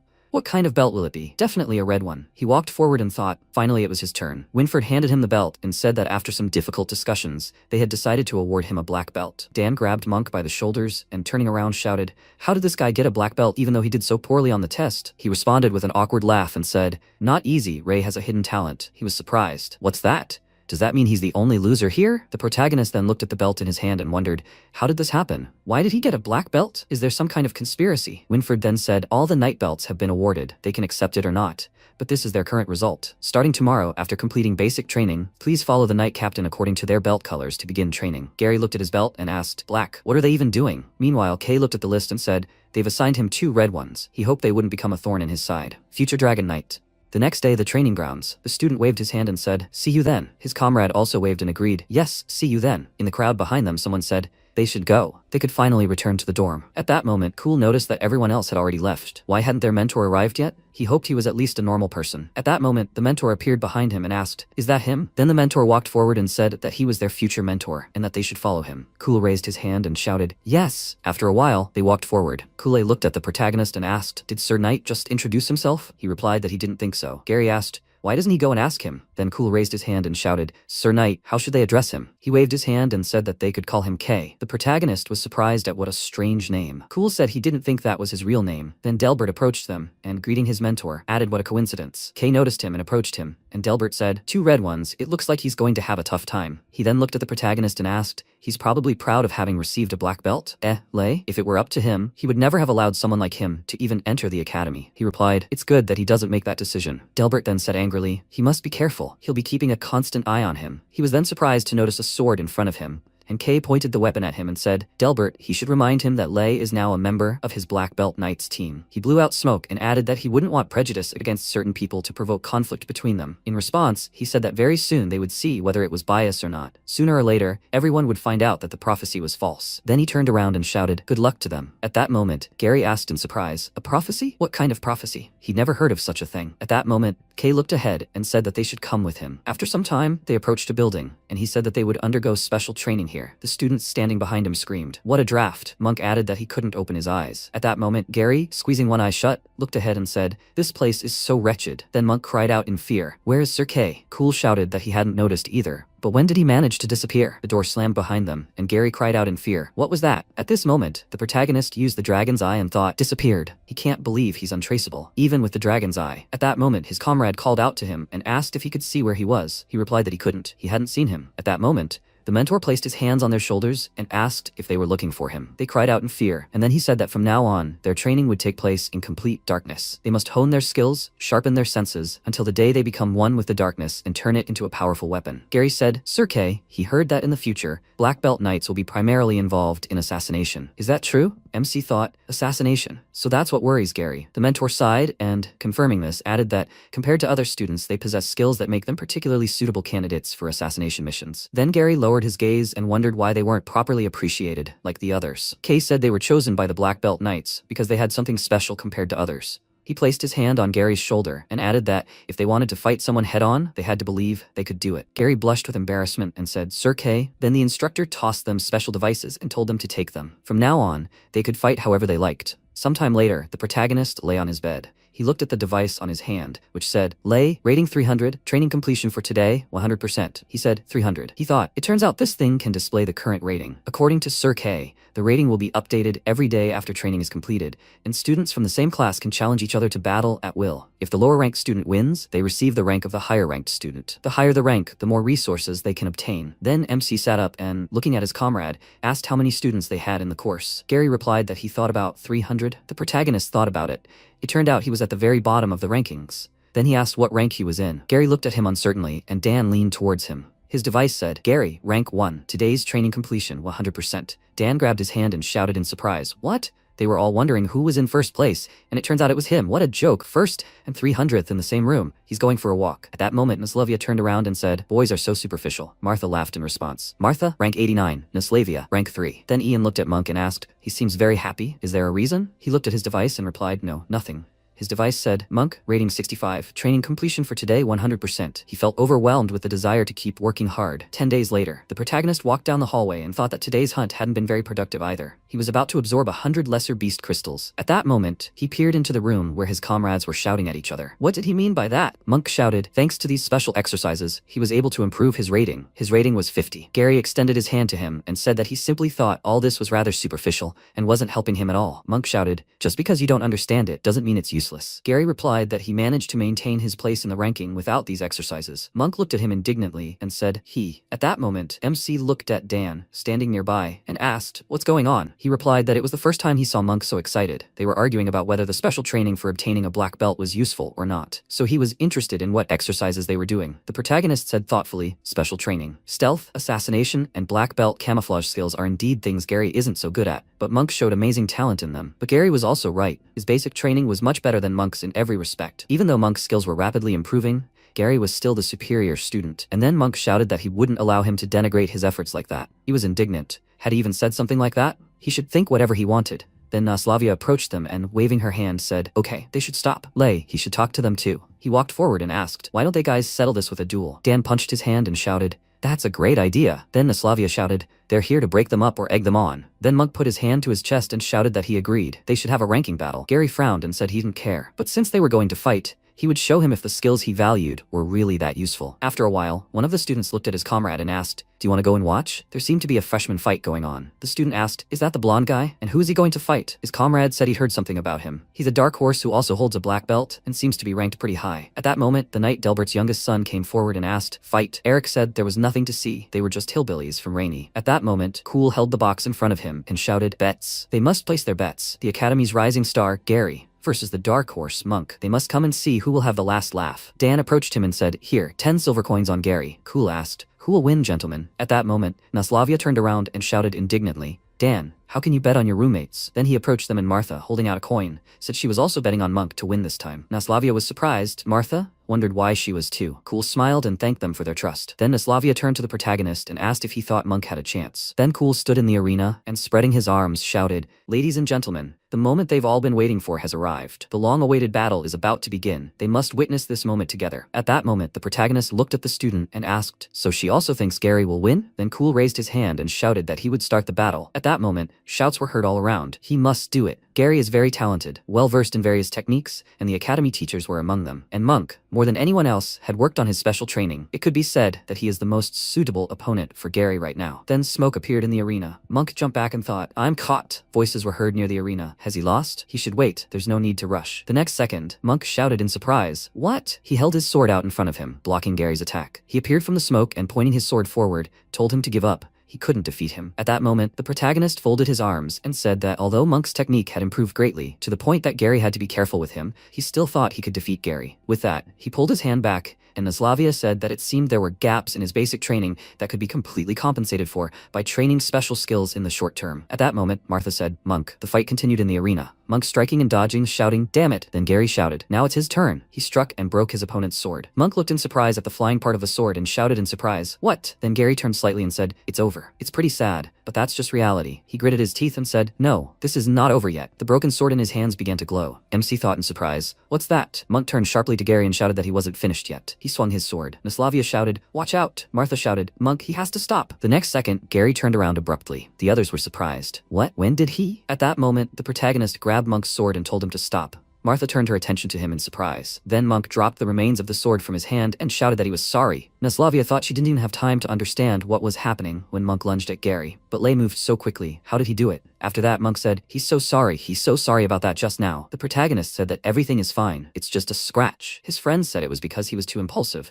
If he hadn't stopped him, he would have definitely been in big trouble. The others were shouting, "So who won?" He doesn't know. He thinks Gary won. His friend asked, "Who said that?" If his blow hadn't been blocked, Gary would have definitely been in big trouble, but the battle was over before that. Then Cool put his hands in front of him and said that they shouldn't be so upset because a third party had interfered in the battle. The results of this fight would be announced later, and then they could get their money back. The others were shouting, "Damn, did he do that on purpose? It's his turn to play." At that moment, a bottle flew at him, and then he jumped aside and told them to calm down, people. He said he would give everyone their money back. They have to stop. The others started throwing stones at the guys and shouting, "He set this whole thing up from the start. All he does is cause trouble. What's the point of him just giving them their money back? He needs to get out of the academy. Bunch of red-haired freaks. Damn red. He needs to leave the academy." At that moment, a rock flew into the protagonist's face. Gary called out to him in alarm and threw his arm over his shoulder. Then Monk stood in front of the attacker and shouted, "Please." He's asking them to calm down. One of them shouted at him to shut up. He needs to get out of here. Then Gary looked at the protagonist and asked, "How is he?" He replied, "He'll go." Martha ran up to him and shouted, "The game's over, they shouldn't worry." Naslavia also covered her comrades and told them not to do this, guys. At that moment, Eric grinned and taking a brick, said that he should give him the bigger one. The next second, a rock flew into his hand and he dropped the brick and shouted, "It hurts." Monk shouted, "Please, he shouldn't do this." In response, he pointed a finger at him and shouted, "Damn, it's all because he's so untalented." Monk shouted, "But Lei isn't to blame." He shouted that he remembered him, kid. Red-haired freak, he needs to get out of the academy. Disgusting. Freak, he shouldn't have been born. The problem is that he's here, so he needs to get out. To hell. The protagonist tried to get away from the angry guys and thought, why is this happening again? All these filthy people are the same. His comrades shouted for them to stop. They're all classmates. Lei, what's wrong with him? The others shouted, he doesn't want to be that freak's classmate. The insults that Lei heard were like sticky poison, enveloping and suffocating him. The insults continued. Red-headed freak. Damn, little idiot. He needs to go to hell. The protagonist gritted his teeth in irritation and thought, damn, this is all their fault. At that moment, Winford approached the arena and shouted for them to calm down. Whispers began in the crowd. It was Winford. What was he doing here? Had he placed a bet too? He shouldn't be stupid. This couldn't be. Gary, looking at the knight, said that he had lost a lot of blood and needed medical attention as soon as possible. Winford extended his hand to the protagonist and offered to help him stop the bleeding. The protagonist waved his hand and said, no need, they're just scratches. He can handle this kind of nonsense himself. The knight replied, Lei, his mother has arrived. After a while, Scarlet turned around, hearing her son shout, Mom. He looked at her and cried out in surprise.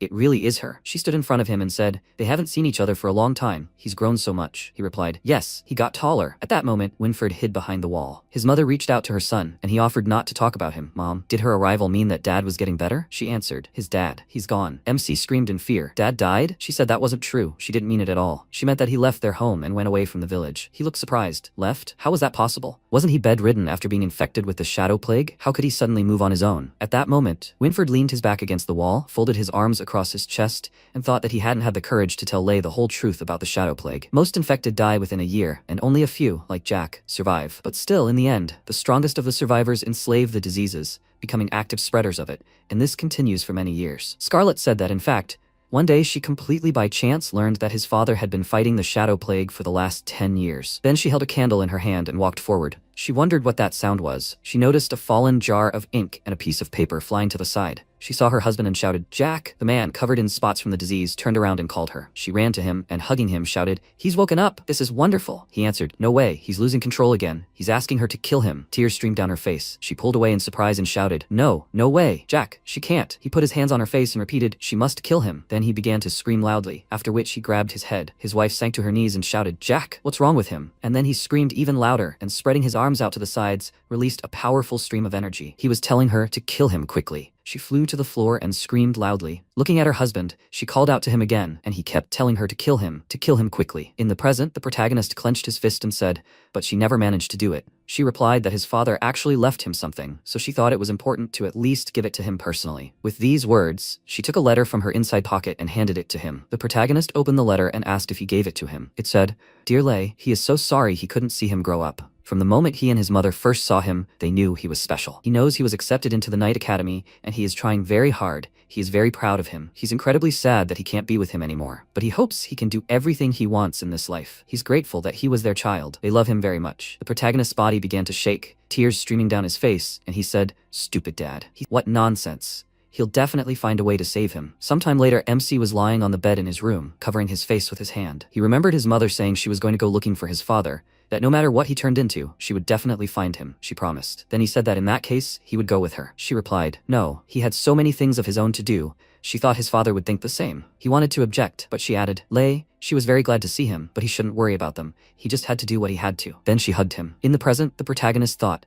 but 10 whole years had already passed, and he still hadn't been able to do anything, and the people around him hadn't gotten any better. He couldn't avenge the death of his people and couldn't protect everyone he wanted. All of this depresses him so much. And then he sat up in surprise, noticing Gary enter the room. His friend approached him and asked, since he had already returned, had he seen his mother yet? What did she say? How was his father? The protagonist walked forward and answered briefly, yes. Gary called him and thought something was wrong with him. Then he noticed a letter lying on the floor, and, picking it up, thought it was. At that moment, Dan snatched the letter from him, and laughing, said that he took it. He thinks that since he made such a serious face, it must be a love letter from some beauty. Gary shouted indignantly, yes, what the hell? He should give it to him. He replied that he shouldn't be so shy. Gary tried to snatch the letter and shouted for him to give it back to him. At that moment, the other guys entered the room, and Naslavia asked what they were doing. Gary said that the letter was Lei's. She was surprised. What? After a while, they all settled into the room, and Gary, looking down, said, so that's what happened. Naslavia, sitting at the table, said that it turns out Lei's father was infected with the shadow plague. Dan said he couldn't believe this guy had such a tough childhood. He thought they should have been kinder to him. Monk looked down and thought, Lei. Sometime later, in the dining room, the protagonist walked forward. Naslavia approached him and said, what a coincidence, he's going to dinner? Martha approached them and offered to eat together. He looked at them in surprise. After that, he returned to the room and, noticing the folded bed, asked in surprise,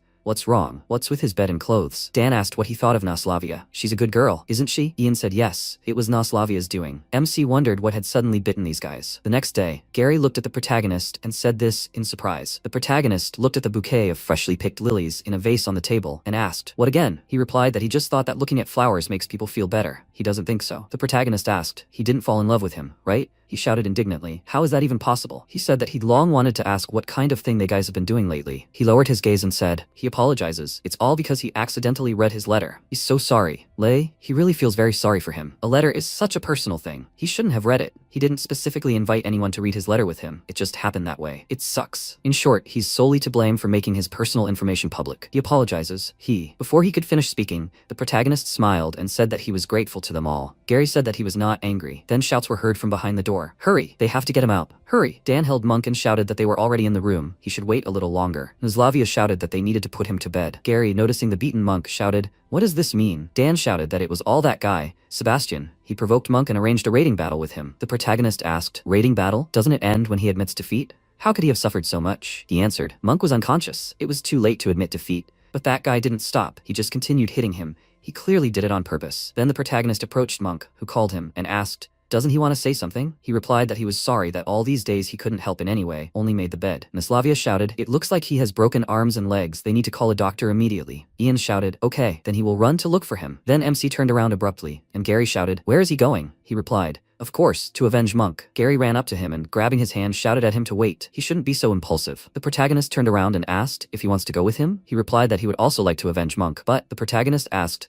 What but? There's only one rule for him, an eye for an eye. Naslavia approached them and said, because Sebastian is a member of the Delbert family. Gary added, yes, he is the youngest son of the Delbert Knight, so they cannot afford to touch him and his friends. The protagonist walked forward and asked, so what? Since he started it, he deserved a response. Gary shouted, Lay, hasn't he understood anything yet? This isn't the first time he's done this. No one in the entire academy will want to mess with him. He might even get expelled. In response, he waved his hand and told them not to worry. He's not that stupid. Once he passes the official qualifiers, he'll be able to get his revenge properly. Gary called out to him worriedly. Sometime later, during second-year training, while the others were training, Sebastian walked forward and said, so that's great, Eric. He should keep up the good work. Then the guy looked at the protagonist in surprise and asked, what? He's not one of them, is he? His comrade added, dude, they're training, so if he needs anything, he'll have to wait. The protagonist asked, who's Sebastian here? The guy asked, is he looking for Sebastian? He doesn't remember having a red-haired friend? MC said that if he was lying, he should probably leave. At that moment, Eric noticed this and shouted in surprise, what the hell is going on there? He approached them. One of them pointed a finger at the protagonist and said, this guy just decided to barge in. He said he was looking for Sebastian. Eric shouted, he doesn't know this red-haired freak? Didn't his parents teach him manners? Doesn't he see that they are training? And then MC looked at him and asked, is he Sebastian? At that moment, Sebastian approached them and said, Eric, he is the Sebastian he is looking for. He extended his hand forward and said, looking at his black belt, can he assume that he's here because of his comrade? The protagonist waved his hand and said, now that he has found the person he needs, there is no need for him to go on a wild goose chase. He must accept his challenge. Then a system window with a battle application appeared. Sebastian looked at it and said, exactly. The system window said, Lay, rating 280. Ranked match request sent, accept. Sebastian laughed and apologized, saying that it was best for him to forget about it. MC frowned and asked, are you chickening out? He replied, seeing his rating, he really didn't think there was any point in them fighting each other. He thought this black belt was just an ordinary nerd, even among them, but he never expected him to be so stubborn. He waved his hand and added that he apologized. He didn't mean to hurt him. Maybe that's the natural difference between people from ordinary families and them. He didn't want this to happen again either, so please, he should leave. At that moment, he turned around, and the protagonist told him to wait. Eric approached him and said that someone like Sebastian might not want to fight him, but he certainly wouldn't mind. He was currently ranked 9th, so if he could defeat him, perhaps others would be willing to accept his challenge. He then looked at his comrade and asked if he was okay with it. Sebastian replied, as he pleased. The protagonist then pointed to the side and asked if he could defeat this guy. Would he accept his challenge? Sebastian replied that he would have to defeat him first. Voices were heard around him. Another fight, and with such an amazing person, no less. Yes, watching someone challenge others every day made him hope this fight would last longer. Then the MC stood in front of Eric and said that they should quickly stop this useless talk and get started. Eric grabbed his sword and said, well, he shouldn't cry afterwards and look for someone to avenge him. The onlookers wondered why the red-haired man didn't draw his sword. Then Eric charged, thinking it was a perfect opportunity to show off. Using the same trick Sebastian had just taught him, he let out a loud cry and ran forward. His companion folded his arms and said, Eric, as always, is up to his old tricks, mocking the younger ones again. When he got close enough to the protagonist, he shouted for him to take it. The protagonist dodged and cried out in surprise. What? He thought. How did he dodge? He swung his sword again and shouted that it's not over yet. He added a few more hits and shouted, so he continues? The protagonist continued to dodge his attacks. He thought that this hit was his fastest attack. How was he able to cope with this? The next second, the protagonist's fist hit him in the face, and he cried out in surprise and flew to the ground. He thought, how is this possible? After that, the protagonist approached Sebastian and asked if he was good enough to challenge him. At that moment, the people gathered around Eric shouted, for goodness sake, he should be taken to the infirmary immediately. Sebastian asked, what's the point of defeating him? MC pointed to the crystals in his hand and replied that if he wins, then these 2 crystals of an average monster will be his. He cried out in surprise, crystals of an average monster? Where did he get that? If he suddenly gets crystals from an unknown source, he won't avoid problems. The protagonist replied that his parents were mercenaries, so they gave it to him. So what? He still had a chance to get it before he turned it into weapons and equipment. Sebastian pointed a finger at him and replied, okay, he accepts his challenge, but he had one more condition. This fight would be held in public. The protagonist agreed, adding that he didn't want anyone to think he'd taken the beast crystals by force. After a while, the spectators in the arena shouted, here comes Sebastian. He has to beat that red one. Just a little more. At that moment, Cool walked next to the protagonist and asked if he was really going to fight this guy. He'd heard that this guy was second in the rankings. If that was true, he didn't think it was a good idea. Even if he was planning to hit the jackpot by betting on his own defeat, this guy wouldn't show him an ounce of mercy. He told him not to worry. He should collect his bets and do what he tells him. He said that everything was ready and that he couldn't stop him anyway. Then he should promise to at least break that guy's nose. They bumped fists and he said, definitely. And then Cool approached the students and shouted for them to place their bets. The knight with the black belt, Lay, against the knight with the white belt, Sebastian. Who will win? They should place their bets and see. Dan at that moment folded his arms across his chest and asked how long they thought Lay would last. Ian said that he hoped Lay wouldn't get hurt. Naslavia spoke up, but she had a completely different opinion about the situation. Dan blushed with embarrassment and said, love is blinding. She shouted, what is he talking about? How can she like this Lay? That's not the point at all. If he doesn't realize how strong Lei is, he'll lose all his money. Gary thought at that moment. Instead of worrying about whether Lei could win or not, he was more worried about whether Delbert would be furious after this fight. Then Sebastian said, "The children of knights will become knights.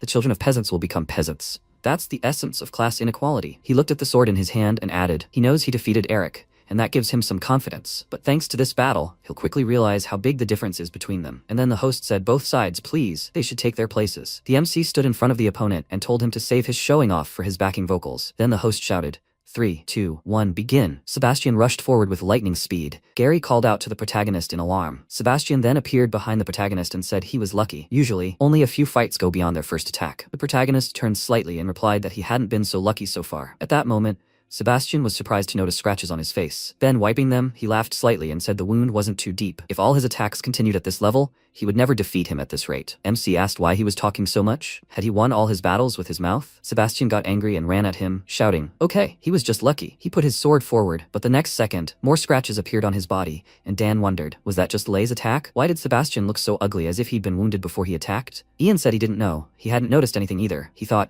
when did he learn something like that? The move he just used to avoid Sebastian's attack looked like the one Sir Kai used. And then Sebastian concentrated energy in his body and took a stance, shouting, excellent. Now they'll see how he dodges this. The onlookers were amazed. He's gotta see. The chi has gathered at the base of the sword. They're going to see something really interesting today. At that moment, Sebastian charged, but the protagonist suddenly appeared at his side. His opponent smiled and shouted that he thought he'd do just that. He must keep going. The next second, he landed a few more blows, and MC was thrown back slightly. Sebastian stopped and shouted in surprise, did you block it? He continued to strike and advance. The others shouted, wow, Sebastian has seized the initiative. Come on, he had to give that little red-haired monster a good beating. Sebastian, he was his god. Handsome. Then Dan yelled, damn it, if he kept attacking Lei like this, he'd get him sooner or later. That idiot Sebastian, he was too cruel. Then Gary told him not to worry. He thought Lei would be fine. He wondered, what did that mean? Naslavia had told them to take a closer look. The one who was really losing ground was Sebastian. At that moment, he was already down on one knee, his entire body covered in wounds. He wondered why. Dan yelled, how was that even possible? Hadn't Lei been dodging this whole time? Gary replied, quite the opposite.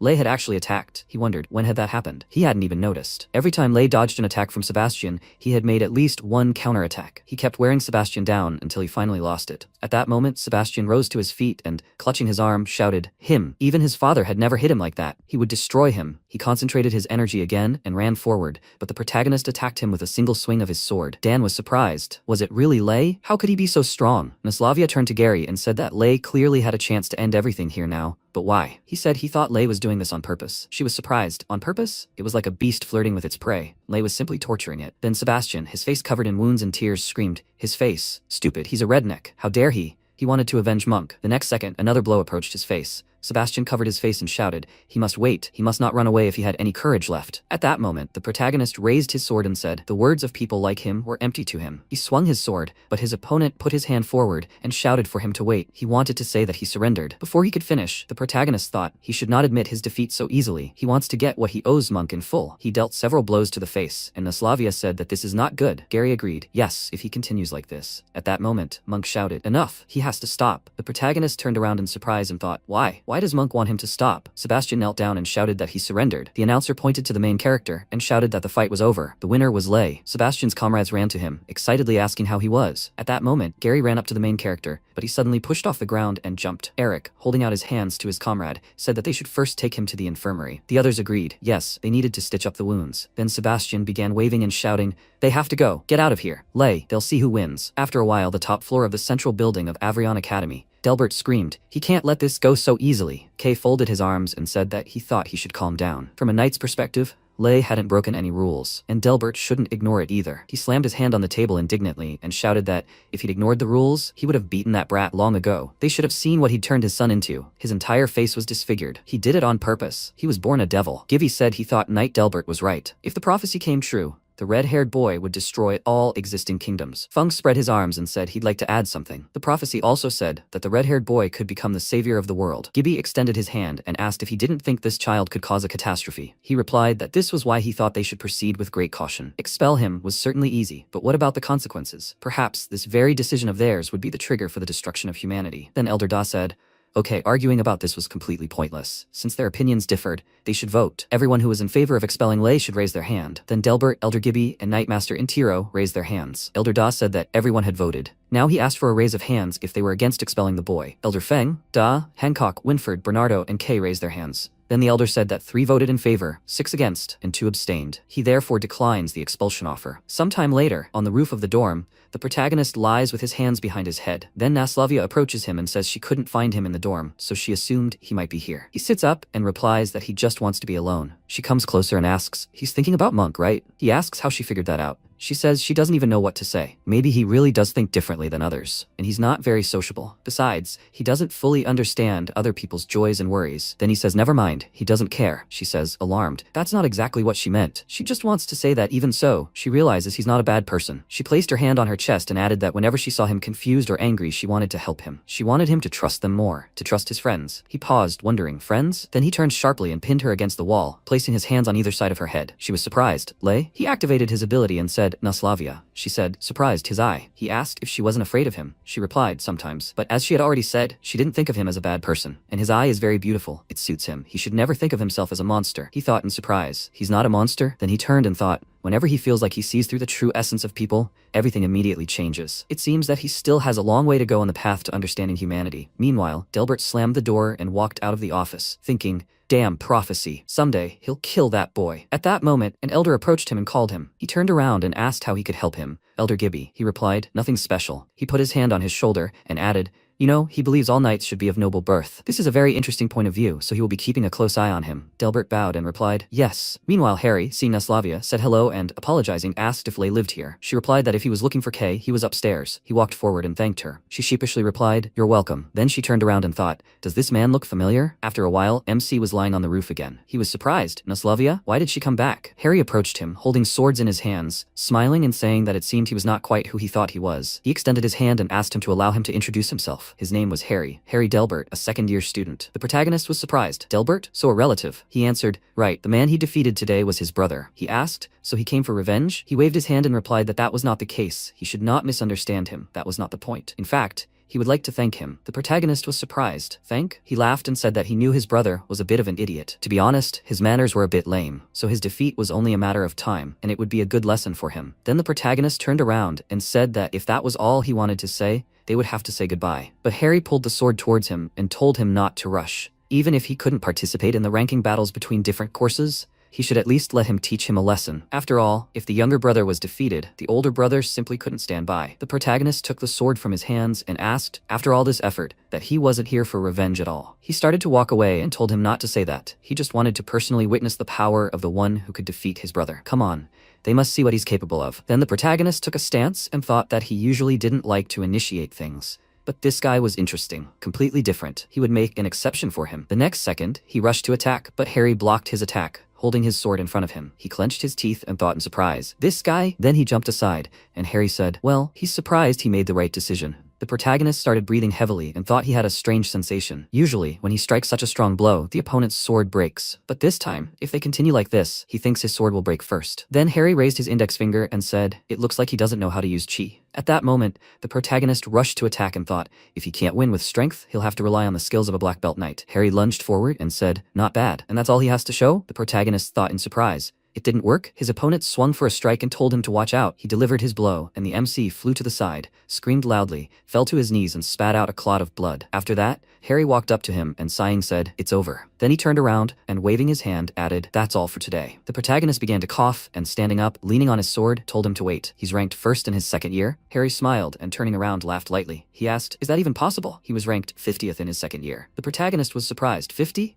Harry then suggested they fight again when he had mastered Chi well. After that, the protagonist looked at his hand and said, Chi, is it possible to become so strong just by learning Chi mastery? After some time, Winford said, things are getting worse at the border. More and more knights are going missing. Elders, he fears that their problem is not only external, but also internal. There are rumors that a dark guild has infiltrated the academy. The elder approached the window and said that, unfortunately, the "These are not rumors," he replied. "Then shouldn't they at least take some measures to prepare the students for this?" He replied, "Of course, but right now there are more pressing matters." He looked at him and added that he should bring those 5 children to him. It's time for them to learn their mission. Meanwhile, the protagonist sat on the roof, concentrating energy in his body. He had tried concentrating chi in his body many times, but he had absolutely no success. Then he opened his eyes and thought in surprise, "Rain? Then that's it for today." Then he noticed a figure on the ground and said, "There. What are these people even thinking? A sneak attack? Good." Then he used the dragon's eye. He thought, "This color, it's the shadow plague." He pulled the hood over his head and removed his belt. He wondered if these people could have any connection to his father. Meanwhile, several guild representatives surrounded the elder, one of them saying that his path ends here. The elder replied that it seemed the rumors about a dark guild infiltrating the academy were true after all, and the attackers behind him said he was too late. The dark guild would soon take over the entire Avrion Academy, and no one would be able to stop it. Feng turned around and asked, 4-on-1? He hadn't trained in a long time, so it looked like it wouldn't be easy. At that moment, MC jumped up and asked,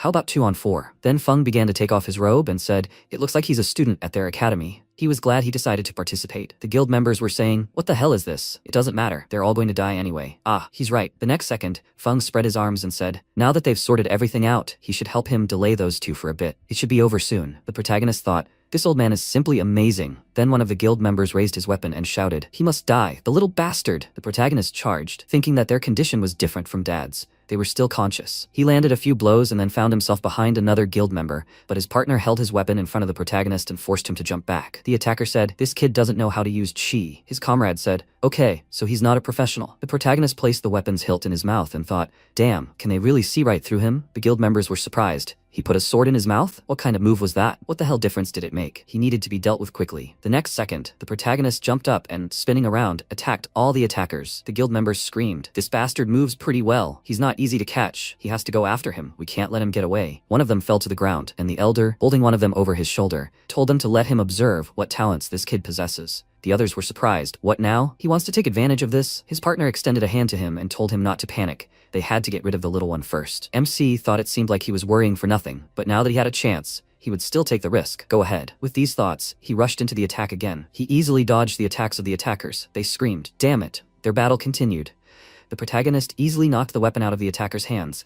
A guild member shouted, "Little bastard, he must not be impudent. They will see how he gets away with this now." Then the elder said, "Boy, he should grab his arm and pull him towards himself, then turn around and throw him over his back." The next second, the protagonist grabbed the attacker by the arm, threw him over himself, and Feng concentrated energy in his fist and delivered a powerful punch, creating an explosion. The protagonist was surprised. He thought, "This is powerful." The others shouted, "Here, quickly." The elder said, "It looks like the knights have finally arrived." The others shouted, "Ambush, they're escaping." The elder told him not to run after them. At that moment, a system window appeared in front of the protagonist, saying a reward had been received. Ability 3 of 1,000 unlocked. He thought, mana attraction. A new ability had appeared. At that moment, the knights approached the elder. One of them asked, "Is he alright?" He replied. Another one managed to slip away. They should go after them. "Yes, he's alright. He's leaving these guys to them." They replied, "Yes, sir. Both teams must continue the search. We can't let him leave the academy grounds." Then the elder approached the protagonist and thanked him for his help. "He's a very gifted student." He replied, "I'm curious why these people attacked him." He replied, "Oh, nothing special. In his long life, he's bound to meet a lot of strange people." The protagonist thought it was probably true,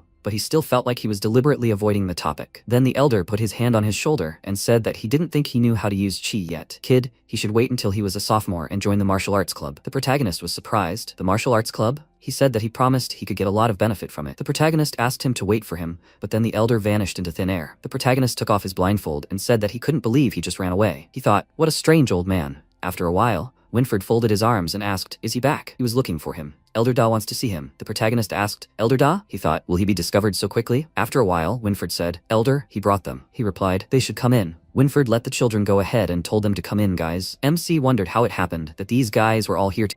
Then Da turned around and thanked them for giving him a little of their time. Ian scratched his head and said that they were only too glad to see him. Cool walked forward and said that the elder must have some important task for them all. The protagonist asked, what should they do for him? He laughed slightly and replied, the young people are, as always, very impatient. He was sure that they would only get tired of listening to long explanations from an old man like him, so he would be brief. He called them here because of the contents of the prophecy. The protagonist folded his arms and asked, the prophecy? 10 years ago, a divine prophecy was announced. The prophecy said that a red-haired boy would save their land when it was on the brink of complete devastation. Cool clenched his fist and shouted, "So there's a chance this boy could be one of them?" He replied that they constantly send knights on search operations. That's how they were able to find 10 children who fit the prophecy's description. The protagonist was surprised. 10? He thought, that's a lot. Then Cool walked forward and, spreading his arms, asked, "But aren't there 5 of them? Then who are the others?" He replied that the other 5 teenagers, unlike them, had awakened their magical abilities and were currently studying at Roland Academy. The protagonist thought, Roland Academy? That's the academy where Amy studies, so she most likely already knows the boys. I wonder how she's doing now. Then Ian said, "Magic, how cool." Duo smiled and asked,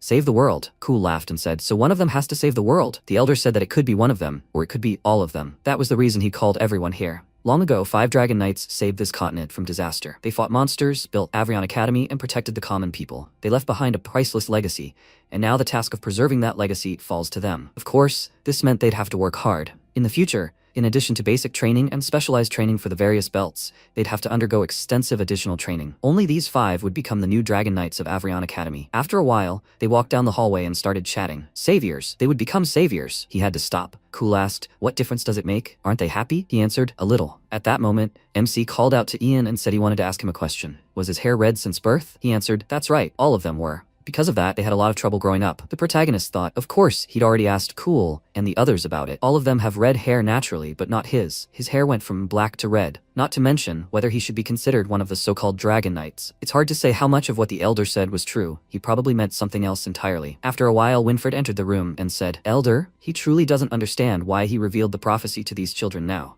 After all, they're still children, and they have enough of their own worries right now." He turned and replied that some knowledge takes a certain amount of time to come to light. Then Winfred nodded and said he understood. Since then, the protagonist has learned a lot about the Dragon Knights. Surprisingly, in the modern world, dragons are considered a symbol of evil, and few believe such creatures ever existed. But there are those who believe that the Shadow Plague didn't exist in the ancient world, mainly because dragons were considered guardians of the earth. While most bibliographic sources tell the same stories about dragon knights, but in different ways, he managed to find only one special book. It contained a precise description of the dragon knights themselves, their uniforms, combat skills, and even personality traits. Another unique feature of this book was its mention of divine guidance. Since writing books related to gods is taboo for humans, he couldn't find any more reliable information, and he'd heard only a little about the god's existence. He lived in the capital of the Allure Kingdom, not far from Roland Academy. If it weren't for the ban on leaving the academy until you've completed knight training, he would have gone to speak with this god right then and there, and he would have found out why he turned him into a human. The first year at the academy flew by. The end of arduous training and the intense hunting season was approaching. Tomorrow, they were set to begin their second year. After some time, MC opened his eyes and heard Gary's voice saying, "No, he mustn't move." The protagonist approached him and told him to wake up. He thought he was having a nightmare. Gary woke up in fright and asked what he was doing there. He replied that he'd been woken by his muttering. Was he okay? He turned around and replied, of course he was. He just had a nightmare. He should go to bed. He had to get up early for the ceremony tomorrow. The protagonist said he was glad he was okay, then he should sleep. He thought, he's so stubborn. Then he turned around, sighed, and wondered what he dreamed about to get him into this state. When morning came, the protagonist looked at his sleep-deprived comrade and thought, apparently that nightmare had been truly frightening. Then Naslavia approached them and wished them a good morning. She asked if they'd decided which club they wanted to join yet. The protagonist was surprised. What club? She handed him a list and said, damn, Lay, he doesn't even pay attention in lectures. All second-year students had to choose a club to join for extracurricular activities. The protagonist asked if she'd decided where she'd go yet. She replied that she'd decided to join the medicine club. Gary said that he'd already decided that he wanted to join the fencing club. The protagonist was surprised. What? He decided so long ago. That old man said he wanted him to join. What did he call it? Dancing? Fighting? No, a martial arts club. MC thought, martial arts? What the hell is that? He doesn't want to join any club, so he'll just go watch. If he gets bored, he'll secretly go hunt magical monsters. Suddenly, a system window appeared in front of him, congratulating him on acquiring a new skill. A new mana capacity indicator appeared. MC thought, after acquiring the new skill, he realized that it had no value in terms of magic, and it's no wonder he had no reaction to the awakening of magic back then. Maybe when he absorbs monster crystals, the situation will change for the better. The battle with Sebastian attracted a lot of attention, and he couldn't move around so freely anymore. He still ranks too high, so he'll have to give up a few fights. This place is in the very outback. Lay looked at the sign Martial Arts Club and said, this is it. This is a bit too much. He opened the door slightly and asked, is anyone here? He walked in. He looked inside and thought, there was no one at the entrance at all. Is there really anyone in this hole who knows martial arts? MC walked further and asked, is anyone here? He saw a man and thought, there is someone here. He said he came to join the martial arts club. Lay looked at the man's back and thought, he is silent. Besides, he can't even smell him. Is he dead? He came closer and called out to the old man, trying to reach out to him. The old man grabbed his wrist and threw him over himself. MC screamed loudly when he hit his back on the ground. The man screamed, who dared to invade his territory. Lay screamed. He came to the martial arts club. He himself told him to come. The man asked in surprise, the red-haired one? He picked him up from the ground and said, "This is the same student who came to his aid the other day. He's a good boy, a good one." MC shouted in displeasure. "Old man, he attacks all strangers without even asking what they want from him? He already thought he was dying." The old man laughed and said, "Too many strange people had been hanging around him lately, so it was hard for him not to be nervous. He was glad that he listened to his advice. He would be his first student in recent years." He asked him to sit down. "Sit on the floor with the old man for a while." Lei shouted loudly, "The first." But no one had ever been here before. He turned away and thought, this old man had completely fooled him. Damn it. How was he supposed to escape from these private lessons? The old man looked at him questioningly, and then laughed and said, the last time he saw him, he didn't even know how to use his own chi, so perhaps he would start teaching him from the very basics. Maybe he heard this. When fists and a sword meet, the sword strikes the fist. When chi is concentrated in the fist, the sword breaks. If both are imbued with chi, then victory will again be on the sword's side. MC folded his arms and said that it's no wonder people leave for other clubs because it turns out there's no advantage in hand-to-hand combat. The old man replied that it's because they don't understand the true nature of martial arts. Lei asked again. Seriously, he didn't believe it. The old man said that when he masters his skill, he'll understand that his hands are the best weapon. MC spoke up, then he had one more question. Who exactly attacked him recently? The old man answered, They were people from the Dark Guild. Lei asked again, Dark Guild? He would learn more information in his second year of training. The Dark Guild is an extremist organization seeking to destroy the kingdom of Allure. At one time, the leader of this was a high-ranking member of the Avrion Academy, and after he was expelled from the academy for some reason, he founded this organization. The aura of the Dark Guild is definitely somehow related to the Shadow Plague. Perhaps with their help, MC will be able to find a clue to what happened to Father. He said, he thinks they are quite dangerous people. Why are they pursuing him? The old man stood up and said, some things are better kept secret, but since he is in his debt to him, he will tell him a little secret. The reason they are so eager to kill him is because he is Feng, one of the 6 elders of the Avrion Academy. He took off his shirt and showed his muscles. He said, and despite his advanced age, he is still confident in his muscles. He ordered the Dragon Knight to show him what he is made of. Lei thought, it seems this old man is aware of his capabilities. He said, then he will try his best. He clenched his fist and thought, since he was an elder, he didn't have to hold back. He punched Feng in the stomach and let out a loud cry. But the old man didn't budge. He looked questioningly at MC, who thought, so hard, it was as if he had hit a steel plate. Feng asked, did he release chi just now when he hit him? MC looked at his reddened palm and replied, no. Feng laughed and said, he's great. He possesses simply animal strength. He sees incredible potential in him. Once he masters chi, he will immediately transform. Lei thought, it doesn't seem like this elder can be trusted. The old man offered to get to work. MC shouted, when did he agree to join? Feng replied, they will start. MC asked him to wait and thought, is it too late to leave? After a while, they were sitting on the floor and Feng was talking. The so-called chi is the energy emanating from their body. From birth, they generate chi with every breath, and the stronger they become, the more chi they can use. The key to mastering chi is to start its circulation. Now he will infuse some of his mana into his body. He held his hand on MC's back and told him to use this external source of power to set his internal force in motion and start the movement of his internal chi. He ordered him not to resist, to feel its flow with his whole heart. Mana surrounded Lei's body, and he thought, it's so warm. It turns out, you can train chi like this too. There was a slamming sound and MC opened his eyes. He saw Feng fall and screamed, what? The system window congratulated Lei. The mana skill has been activated. He thought, what's going on? Why did the system pop up now? Mana skill has been activated. MC ran to Feng and screamed, old man, what's wrong with him? Let him wake up. If he dies, he won't get away with it so easily. What should he do? MC placed his head on Feng's body and thought, great, his heart is beating. He felt like he'd fallen because he'd suddenly lost all his strength. What exactly just happened? Could it be that the skill activated even though he didn't use it was because when the old man started pouring his chi into him, the system involuntarily absorbed the mana from his body? Lei looked at the system window with his mana at 100% and thought, it's full. He couldn't have accidentally sucked all his mana out of him. Could he? 5 minutes later, MC was sitting next to Feng, asking why hasn't he woken up yet? He clearly doesn't look like a good person, even in his sleep. 10 minutes later, Lei began to rise from the floor and said, well, whatever. The old man won't die that easily anyway. Instead of wasting time on him, he'd better train on his own. Dragon patience only lasts 10 minutes. He activated the dragon's eye and thought, great, he can clearly see the flow of chi. Then he will try. He needs to concentrate the flows of chi with the help of his consciousness, focus and form, and also fill the dantian with chi. He closed his eyes and released mana from his body. MC thought, done. Now he needs to let it spread throughout his body. He opened his eyes and thought, as soon as it starts moving, it immediately disappears. Again, he continued training and thought, what's going on? Why is the flow of chi so unstable? Maybe this is not enough. He will try adding more chi this time. He frowned and clenched his fists even tighter, thinking, more. After a while, he opened his eyes slightly and thought, does it even seem to hurt a little? He screamed loudly, after which the old man opened his eyes. He jumped up from the floor, seeing a huge flow of mana from Lei's body. He screamed, what is he doing? Let him not move. He put his hand on MC's back and ordered him to stop. Lei screamed loudly, after which mana flew out of the house and blew up the gazebo outside. Feng cried out in surprise. The chi extracted from him alone had amazing destructive power. Boy, he almost killed himself. MC asked, what is this? He asked and fell to the floor. After a while, a voice rang out. Judging by the symptoms, it looked like mana sickness. but that was simply impossible. He wasn't a mage. MC wondered, what? He began to open his eyes and saw Naslavia and Cool in front of him. She said his physical condition had already returned to normal, so he should open his eyes soon. He woke up. Cool screamed. Finally. MC asked, where am I? Cool asked again. Where else? In the hospital, of course. Lei asked, in the hospital. Naslavia answered, yes. They were shocked when the old man brought him here in a hurry. Cool said he even persuaded the dean to come and examine him personally, and he's a good man. When did he even manage to meet such an influential person? Naslavia asked him to be quiet. One must be quiet in the ward. Cool loudly asked for forgiveness. And who was that old man that even the dean would listen to him? MC laughed and thought, Cool's loudness. It was something else. Naslavia said that this old man was still very worried about him. After the dean examined him and said that he didn't see any serious problems and his physical condition was recovering quite quickly,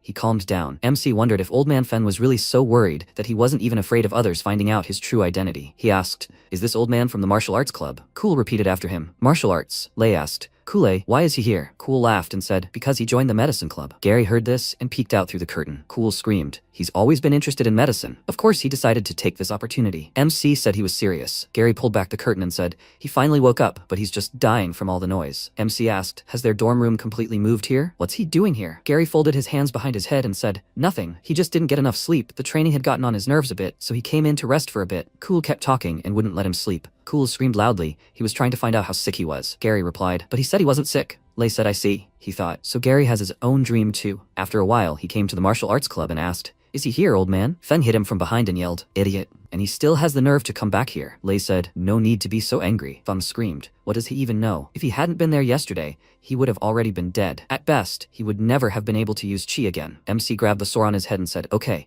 He knows he was wrong. The old man extended his hand and said, okay, let him sit down. But he can't help but deny that he is impressed by how much chi he was able to gather on the very first day. Lei asked again, does that mean he has talent? Feng put his hand on his back and told him not to flatter himself. And now he wants him to practice concentrating on controlling his chi. It can be as small as a fist, no more, no less. And when he succeeds, they will move on to the next stage. MC closed his eyes and thought, he will start with simple exercises, just like the old man said. After just 5 days, he could use chi to strengthen any part of his body. Over the next few days, he tried to move his chi where it was needed at double speed. It hadn't been an easy time, but it had taught him a lot. After a while, the man said that today was their first expedition since entering their second year, a one-day expedition to the south gate of Avrion Academy. Lancey said he hoped they had listened carefully to his explanation. It was all for their safety. Cool laughed joyfully, and Lancey explained that near the academy, there were 3 hunting grounds that were safe enough for second-year students to hunt freely. They could obtain monster crystals there for trading or crafting new weapons. But there were also several places where monsters bred, so if they wanted to stay alive, he advised them to be careful and not stray into those areas. Deep in the forest, Lancey said that today, 3 teams would travel to each of these territories and then switch places. This would allow them to learn about the different types of monsters they would be fighting. Martha opened a small book and said, according to the information,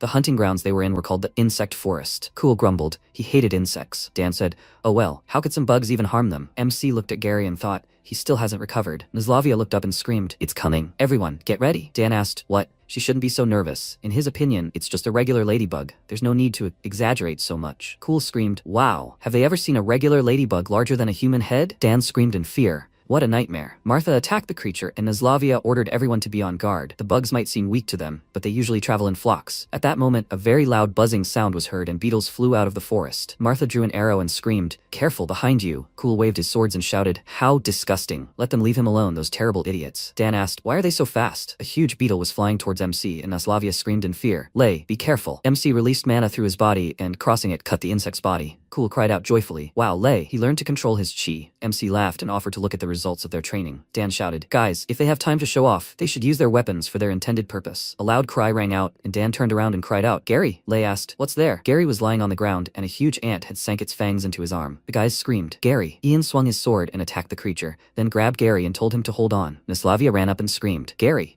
He sat down on the ground and said, it's okay. He asked to be forgiven for making them all worry. Naslavia grabbed his arm and said, the wound isn't too deep. Ian, let him help her take off his armor, and she'll give him first aid. Ian replied, he understood. Gary thanked them, and MC looked at them and thought, it's about Gary. Normally, he wouldn't even be touched by such a weak monster like this ant. Besides, he hasn't been himself lately. He'll have to find out what happened from him when they get back. Naslavia stretched out her hands and used mana to heal Gary's arm. Dan said she's quite good at healing. Did she learn that at the medicine club? Kale answered, yes. Chi can do more than just strengthen the body and weapons. It accelerates cell growth and can be used to treat simple wounds. Lei thought, it looks like he's not the only one with new skills. He'll have to try even harder. Naslavia finished bandaging Gary's arm and said, that's it, she's done. Gary exhaled and thanked her. After a while, Dan sat down next to the monster and said that before noon today, he'd only managed to get a weak monster's crystal, so he thinks he won't even have enough to pay the tax. MC turned around and asked, tax? What tax? Dan clenched his fist and asked, didn't he listen to the instructions? A tenth of the crystals mined in the hunting grounds will be confiscated as tax. If he gets less than 10 crystals during the outing, he won't have to give anything back. Lei said it was surprising they'd introduced such a rule. Dan asked how else he thought the academy would make money. They'd pull this off again and again. MC thought they should figure out how to handle all this. This Lancey, he's a tough nut to crack. 10 or less, they said. The system hung questioningly in the air, and Lei thought about it. After a while, at the entrance to the training grounds, Lancey was collecting crystals. Lancey looked at MC and said, Lei Talon, he's the last one out, and with only 5 small crystals. MC spread his arms wide and said, he was probably just unlucky, sir. Lancey said discontentedly. He thinks he's trying to trick him. Let him unload all his gear. MC undressed and asked, well, did he believe it? Is it really not true? Lancey cried out in displeasure. That can't be true. He probably hid them in the mountains. He's seen a lot of people like him. If he suddenly finds out that he's hiding the crystals, he'll get them. MC got dressed and, waving his hand, said that no matter what he said, if he found anything, he could take it all for himself. Lancey told him not to be impudent. He better really be so insignificant. If he ever caught him, he'd be in big trouble. Lei replied, yes,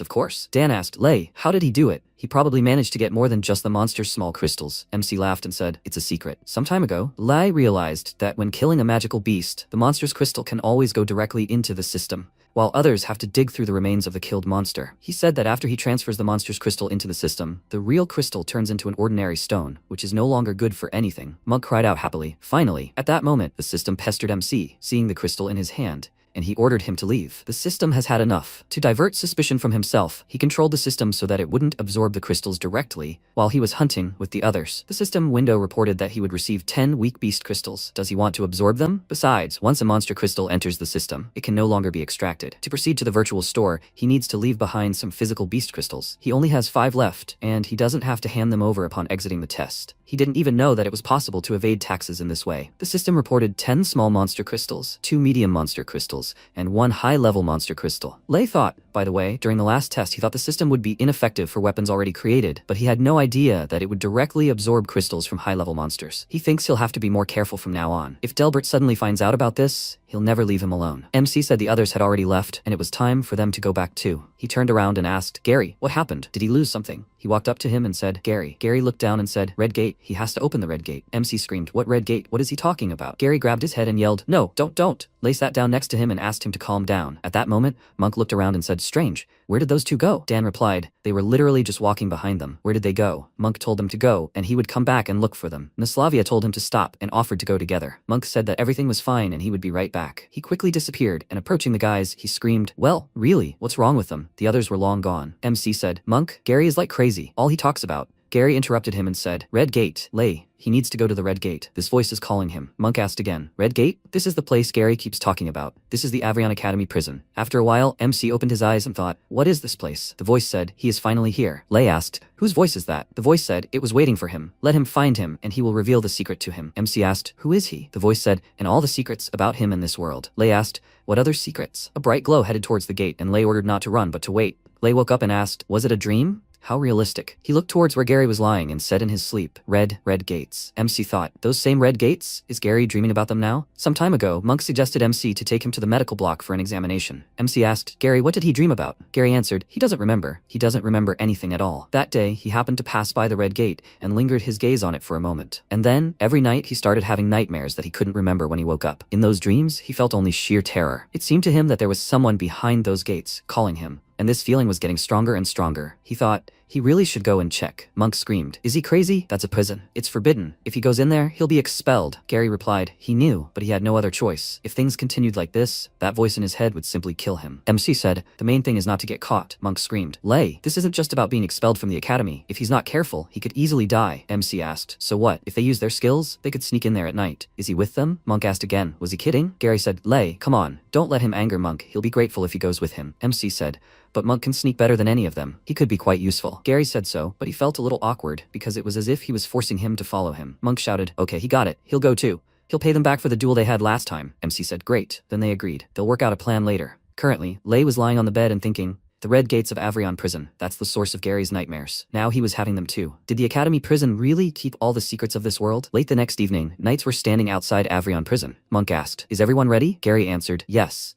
MC asked, Gary, is he sure they won't notice him? Those guards look pretty impressive. Gary replied that if the guards were black belt knights, they definitely wouldn't be able to get inside. However, after some observation, he discovered that every Tuesday from 10 to 11 o'clock in the evening, they were relieved by regular white belt knights. This would be their chance. Lei said that it seemed he had been trying to get inside for a long time. So why were the knights relieved at this time? Gary replied that he didn't know. Maybe they were having some kind of general meeting? Monk replied that they didn't care why they were doing it. MC activated the dragon's eye and scanned everything inside the prison. He thought there was only pitch darkness down there. Even the dragon's eye couldn't make out what exactly was down there. There must be something very, very strange. Besides, the prison was built underground. This is a little alarming. After a while, the guys moved to the barrels that were lying near the entrance and overheard the knights' conversation. Gentlemen, the time has come for their general meeting. They will start it here. The knights replied, yes. Gary spoke. Finally, it's time for the changing of the guard. The knight looked toward the barrels and asked, is there something there? They went straight ahead and said, no, it just seemed that way. They need to hurry. The elders are waiting. Lei said, good that they left, as they planned. Gary said, okay, go ahead. One of them was grabbed by the arm and there was a cry. Stop. What are they doing? A third-year student with a black belt, Jasmine, was looking at them. The guys asked,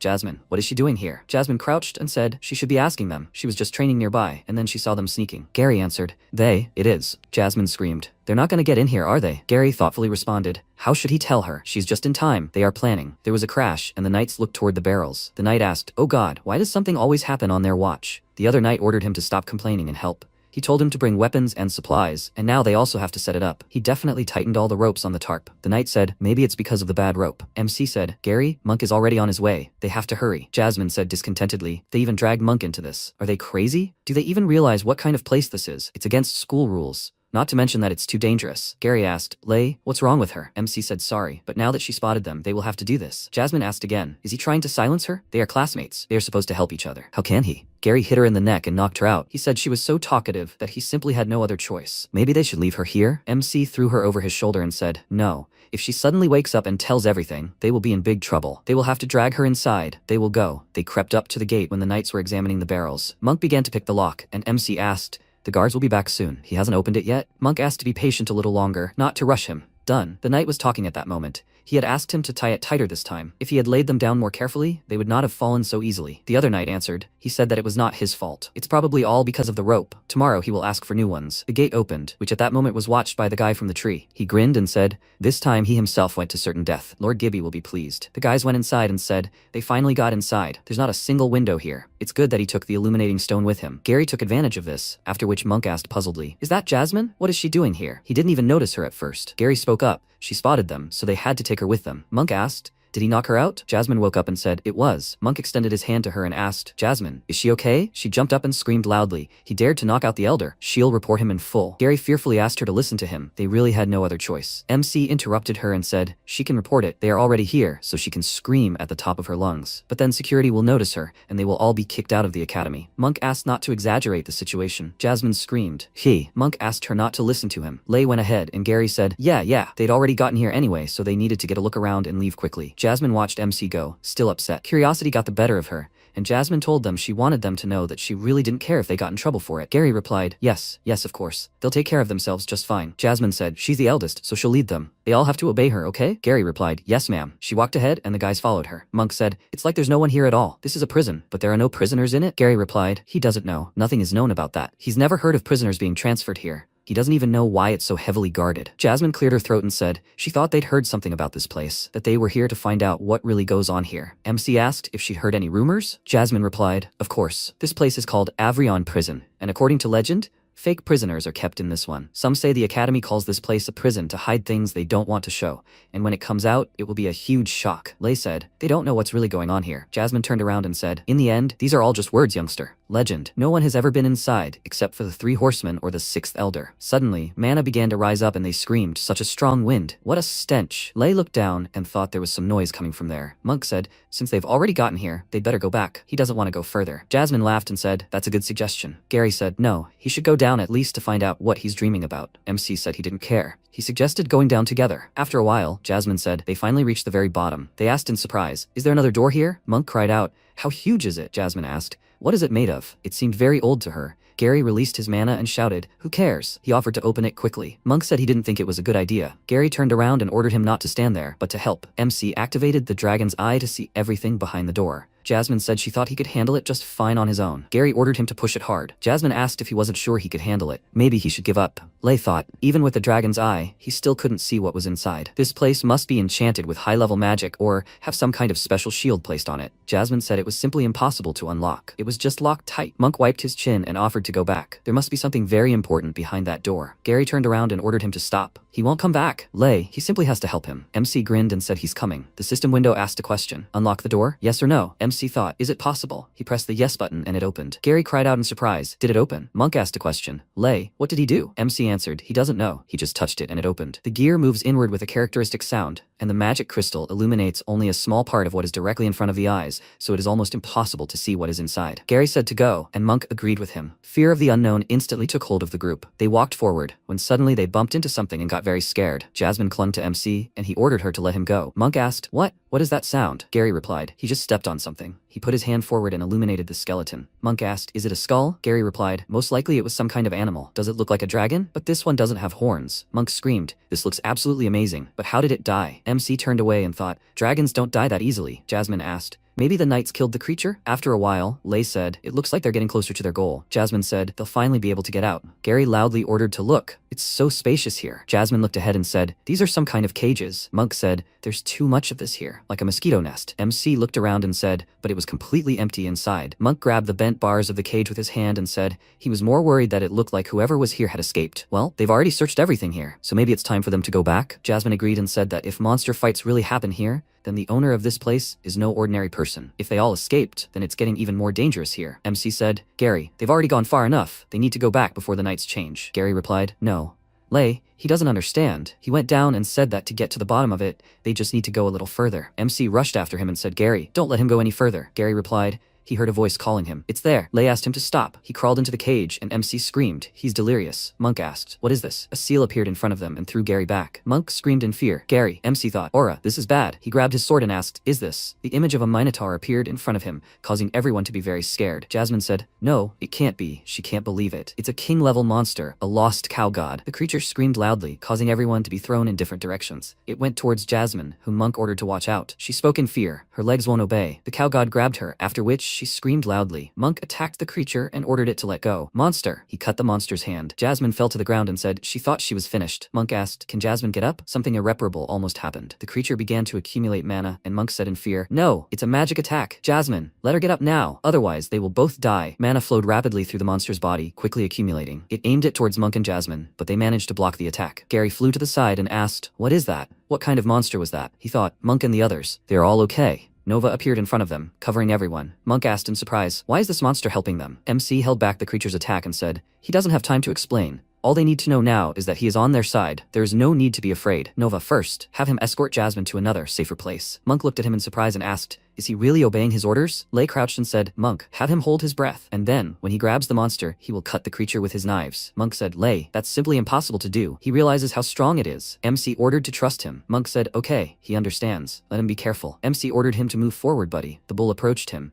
and Lei grabbed the creature by the horns and thought, horror, it's incredibly strong. It slammed MC against the wall, after which he ordered it to die. He will not let the creature escape. He screamed, Monk now! He jumped and swung his swords. He tried to plunge it into the cow god's body and ordered it to go to its ancestors. His eyes widened in surprise and asked, what? He thought it was absolutely impenetrable. Is the skin hard as steel? At that moment, a shout rang out, Gary, Monk, get out of the way. Monk cried out in fear, Gary! He thought in fear. Amazing, his sword just flew apart. The guys were scattered in different directions, and MC was pinned against the wall. Lei held the creature by the horn and ordered it not to move. The system window reported mana distribution, passive skill activation. MC thought, mana replenishment, activation. Mana began to increase, after which Lei did a somersault in the air. His mana was replenished and he thought, he needs to concentrate his chi, and then put it all into an attack. He attacked the creature from behind and happily thought he succeeded. There is something in this old man's special training. Gary ordered him to watch out. The bull threw MC aside and he thought, he can't even control his body properly. Not counting the numbness caused by the monster's electric shock, it happened because he splashed out too much mana at once, to which his body could not quickly adapt. Horror, this body still does not have enough endurance, if they do nothing. At that moment, Lei noticed the figure of a man on the cliff. He said, they have made contact with an enemy beyond their strength. He ordered to get out of here, youngsters. The guys screamed, Sir K, it's Sir K. Monk screamed, they are saved. Kay ordered them not to flatter him, he would deal with them later. He quickly rushed into the attack, holding the cigar in his teeth. The bulls swung his huge fists and they shouted, "Sir Kay!" The creature with crazed red eyes ran to the side, but couldn't find the man. He asked, "Isn't it looking for him?" The monster's head flew off, and Gary said, "There, problem solved." Monk said, "It worked." MC approached Nova and ordered them to return. A system window appeared in front of him, informing him of a reward. The ability to absorb elements had been unlocked. Lei wondered, a new ability? Was it because of the absorption of electrical damage? Kay picked up Jasmine and said that fortunately this king-level monster didn't have much magic power left. Otherwise, he wouldn't have escaped its clutches unharmed. He ordered them to come with him before they got into more trouble. Didn't they all have anything to say to him? Monk asked. Will they be expelled? Kay told them to be glad they were just being expelled. How dare they sneak into the dungeon,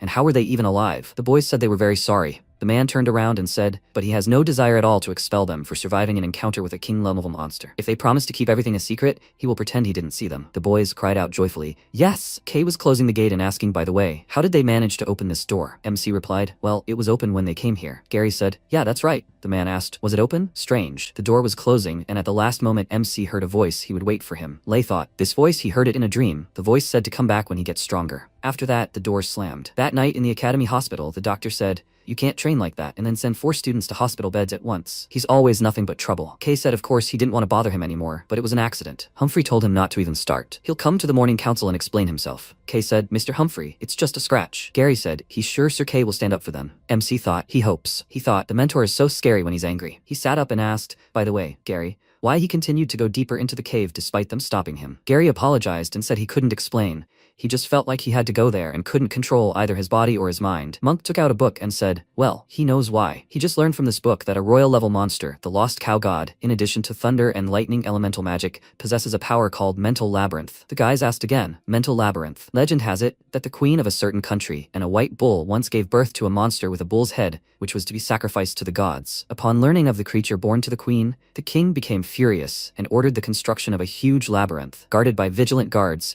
on a desert island at the end of the world. The Minotaur was born and was trapped in this labyrinth for life, and even after death, its soul could not find peace. This Minotaur possessed truly divine power. As it grew, in order to escape from captivity, it eventually gained the ability to radiate an aura that influenced human hearts. Bewitched people lost control of their minds, and their actions were dictated by their strongest emotions. MC thought, what kind of legend is this? And how can a man and a bull have a child? Gary said, the creature is even somehow pitiful. And what happened to the bull afterwards? Monk answered, there is no mention of this in the book. Maybe the creature managed to escape? Otherwise, they would not have discovered the monster in the underground prison. Gary said, that makes sense. The monster must have had a large offspring, so maybe it was because of the Minotaur that he had such dreams? Monk answered, exactly. MC thought, so is it true? If the Minotaur was really the cause of Gary's dreams, then what was that voice he was hearing? Kay came into the room and said, well, the doctor said he'll heal like a dog, so he'll be fine in a few days and out of the hospital next week. The guys thought he was still swearing. MC turned around and asked, Sir Kay, well, he interrupted him and asked if he was worried about his injury. He winked and said, it's nothing, just a couple of broken ribs. For people like him, it's just routine. Lei said, no. He actually wanted to ask if he still had the king's stone. And would they get any of it? Kay got angry and screamed. He shouldn't even think about that. It was payment for his troubles. Whose fault does he think it was that he got hurt? MC covered himself with his hands and replied, yes, yes, yes. Of course, yeah. Kay headed for the exit and said, okay, let them rest guys, and tomorrow they'll go for a full body checkup. MC said, by the way, he had another question. How did he know they'd broken into the prison? Gary said, sure, they were the only ones who knew, and even if Jasmine had wanted to tell anyone, she simply wouldn't have had the time. Kay turned around and said, they kids have so many secrets that he's dying to unravel. One of the hidden ones told him about it. MC asked again, hidden? He thought, so they've been watched all this time? Monk said, he'd heard something about that. They say the academy has some people assigned to the students. They blend in with the crowd, protecting them from trouble. Gary said, to put it simply, they just report on problem students. Kay waved his hand and said, well, that's probably all they need to know about them, so don't bother him with questions anymore. Lei watched him go and, exhaling, thought, the secrets of this academy are much simpler than they seemed at first glance. They went to bed, and Lei thought, by the way, about the ability he recently received. Is it the absorption of elements? Using the opponent's magical abilities to enhance the power of his own magic of the same type. Right now, this ability is of little use. Maybe he should try learning magic? He asked them to keep what happened a secret, and Sir Kay didn't ask him anything, so he thinks they still haven't figured it out. It seems to him that Gary no longer has nightmares, so it all really was the influence of that monster. After some time, MC was training at the martial arts club. Ben said, well done kid, this technique really suits him perfectly. Lei asked, is it really? And he thinks that in this state, his sword is used mainly for defense, and fist attacks, they're not that powerful. Feng replied, well, he's right about that, of course. He slammed his fist into his palm and said happily, exactly, he'll give it to him. MC asked again, is this it? Feng rummaged through his closet and asked, where did they go? He remembered leaving it here. MC said, old man, if he can't find it, then let him forget it. He thought, what good thing could they hide in a place like this? Bum screamed, he found it. These are dragon fists. MC was puzzled, wondering what kind of name that was. He picked up the gloves and asked, is this really that good? Feng told him not to worry, it changes size to suit the owner's size. Suddenly the gloves started to shrink and Lei asked in surprise, is this made from monster crystals? Feng asked contentedly, not bad, huh? It's a pity, of course, that these are only mid-level crystals, dragon horns. If these were high-level crystals, they would be even more powerful. He folded his arms and said he would gladly give him the highest level equipment, but that would be somehow completely unfair to the other participants. Lei asked again, other participants? Feng asked, what? He doesn't know anything at all? Does he rarely attend classes? MC told him to tell him. Feng said that all second-year students and above will participate in the annual academy tournament. The academy tournament is a one-on-one battle that determines the 5 strongest students of the academy. These 5 students will represent the academy and compete against the strongest from other countries of the world in the Tournament of Nations. Feng said he will lend him these gloves. He wants him, his student, to enter at least the top 10. MC laughed and said, and he was really fired up by this, the old man. Feng said that if he uses it wisely and can get a good place in the rankings, then he will give it to him. MC thanked the old man in advance. Feng said he already had a weapon, so he'd better focus on finding something that could protect him. A breastplate, a shield, or something similar, they'll always come in handy when completing missions. Lei pondered, something that would protect. After a while, he shouted loudly, what? So expensive? The man said that's the price. If he thinks it's too expensive, he should go elsewhere. Lei said he'd quoted a completely different price last time. The man said he'd always quoted completely childish prices for mid-level protective gear made from monster crystals. It costs 10 minor crystals, or 1,000 yuan. As for the extra 10 minor monster crystals he has to pay, he whispered, that's his payment for his silence. He wasn't at all interested in where he got these extra crystals. MC thought, this is terrible. They certainly won't be able to catch him red-handed while he's hiding the crystals. But if he makes a fuss here and attracts attention, he's afraid he'll never be able to hunt alone again. He replied, okay. He threw the pouch on the table and told him to get to work. The man looked at it in surprise, picked up the pouch, and said he could be sure he'd be satisfied with their family's work. He'd get started. Lei thought, slippery human nature really is present in all areas of life. Suddenly, Naslavia appeared behind him and said, Lei, what a coincidence. MC asked if she'd also come for new gear. She replied, no classes today. She came closer to him, and he whispered to her to change stores. The owner of this one, he's not the most honest businessman. He's just, Naslavia screamed. So that's what happened to him. She walked up to the counter and started banging her hands on it. She screamed, Master, Master, is he here? The man replied, yes, just a minute. He smiled and said, it's Miss Hart. Welcome. He asked for her to pass. Naslavia said with displeasure, that's not necessary. She was here on an errand. She was interested in the price of making armor from medium-level beast crystals for her friend. Lei wondered if this man had called Naslavia Miss? Was she from some famous family? Naslavia turned around and said, Lei. She returned the extra money. MC thanked her in surprise and thought, the difference in attitude towards people is simply amazing. He remembered Sebastian and thought that even though this guy was a disgusting person, what he said was a very true reflection of how things were in this world. Lei reached into his pocket and said, Naslavia, for your help. He gives her this. He took out a medium-level Wally Bear crystal and handed it to her. Naslavia screamed, is this really Wally the Bear's medium crystal? She can't take it. It's more valuable than 10 small monster crystals. MC grabbed her hand and told her to take it. He already had weapons and armor. There was no point in keeping it. Maybe she would find it useful. He turned away and waved his hand, saying, he'll go look for something else. They'll see each other later. Naslavia sheepishly said his name and hugged the crystal to her chest. After a while, MC said, well, not bad. The man laughed and said he was glad he was satisfied. He didn't know he was friends with the eldest daughter of the Hart family, so he apologized if he had offended her. MC examined the armor and thought, he's already mastered Shi quite well. And with this breastplate and gloves the old man gave him, he can't wait to try his hand at hunting higher-level monsters. After a while, Gibby stood by the window and said that he hadn't imagined how lucky he was to get out of the underground prison alive. The guy said that as far as he knew, a spy had told Kay about it. He was the one who saved them. Gibby said that he didn't think that this ancient system even worked. The guy replied that with the 3 horsemen on their side, and now the problematic Kay, it wouldn't be so easy for them. Maybe they should use Delbert? Gibby replied that there was no rush. They could turn to him, but he was one of the 3 horsemen. He would need to be sure of his loyalty. The guy said then. Gibby interrupted him and ordered him to leave him. It would be easier for them to manipulate him without Delbert's participation. Let him tell him that if he succeeds, the Pureblood Guild will reward him with a new position. The guy nodded and said that he understood and would give orders to his subordinates immediately. Gibby said, and more. If he doesn't succeed, he shouldn't come back and report to him. The guy replied, yes. After a while, the students were walking at the foothills of the hunting grounds. Dan said that today's catch promises to be big. Gary chuckled and said that they need to try and save up money to buy all the necessary equipment. Monk said, Lei, he really doesn't know what to say, thanks to him. Ian said that he will pay him back much more when he has such a chance. MC pointed at himself and asked, is he telling him this now? Dan hugged him and said, dude, although he knows that he is shy, they all really appreciate it. MC looked at Martha and asked, was she involved in all of this? Martha replied, Well, she didn't really want to draw attention to herself, so bye. Naslavia screamed, Martha! She smiled and said, it's all thanks to the Wally Bear crystal that he gave her. She exchanged it for gold and distributed it to all their teammates in his name. Besides, she already had a pretty good shield, so she didn't really need the money. Was he angry that she didn't discuss this with him first? MC stopped and said, no, not at all. Naslavia, he thinks she would have made a good leader. Naslavia blushed and screamed, horror. Why did he suddenly become so serious? The others looked at them and were touched. Gary smiled and asked Lei to tell him the truth. There really was nothing between him and Naslavia. MC looked at him questioningly and asked what he meant. Gary said to forget it. His head was all in pieces. Just make him promise that he won't do the same to Amy when they meet her again. MC looked at his back, puzzled, when suddenly Dan shouted, attention everyone! Monk ordered everyone to prepare for battle. Huge dragonflies were heading their way. MC looked at them and thought, it's just a low-level monster. No big deal. Dan screamed, that's too easy. Isn't there anything more difficult? Gary looked at him and replied, it just means their fighting skills have improved. Dan cried out happily, sooner or later he'll get a white belt. Monk rushed forward, when suddenly a monster began to emerge from the ground behind him. Lei ordered him to watch out. Monk jumped up and said, it's a Hercules beetle. Is this a mid-level monster? Dan said, wow, even a mid-level magical monster? It's just some beetle. He attacked the monster but couldn't break through. Dan said, puzzled, he had no idea that this beetle's shell was so hard. Lei told him to move aside. More beetles were approaching. Gary tried to strike, but failed to penetrate, nervously exclaiming how hard their shell was. Martha excitedly said she could barely shoot through their armor. Naslavia struck and shouted, don't even think about getting that close. A moment later, the insects surrounded them. Suddenly, a powerful explosion sounded, and one beetle's head flew off. The protagonist, smiling, shouted, let the beetles look here. Let them get out of here. He began attacking each insect with lightning speed. Explosive attacks. Monk, wildly shocked, exclaimed that this was awesome. Dan agreed and asked, what kind of new weapon is this guy, and why is it so powerful? He replied that it looked like the master of the martial arts club lent it to him. Dan, upset, exclaimed, why? He feels like he lost and joined the wrong club. MC, attacking the beetles, wondered how he should act so as not to arouse their suspicions even more. He nervously asked how long they were going to just watch. Let them help him already. Martha started attacking the bugs with her bow, after which everyone else joined in. Monk threw a dagger and shouted with a smile, that's how it's done. At that moment, Dan came up from behind and delivered a powerful blow to the bug. Ian took advantage of the opportunity and finished it off. After a while, Dan sighed and noted that they had dealt with the last one. He began collecting loot and joyfully exclaimed that they were rich. These were all mid-level monsters, and they would definitely drop the same crystals.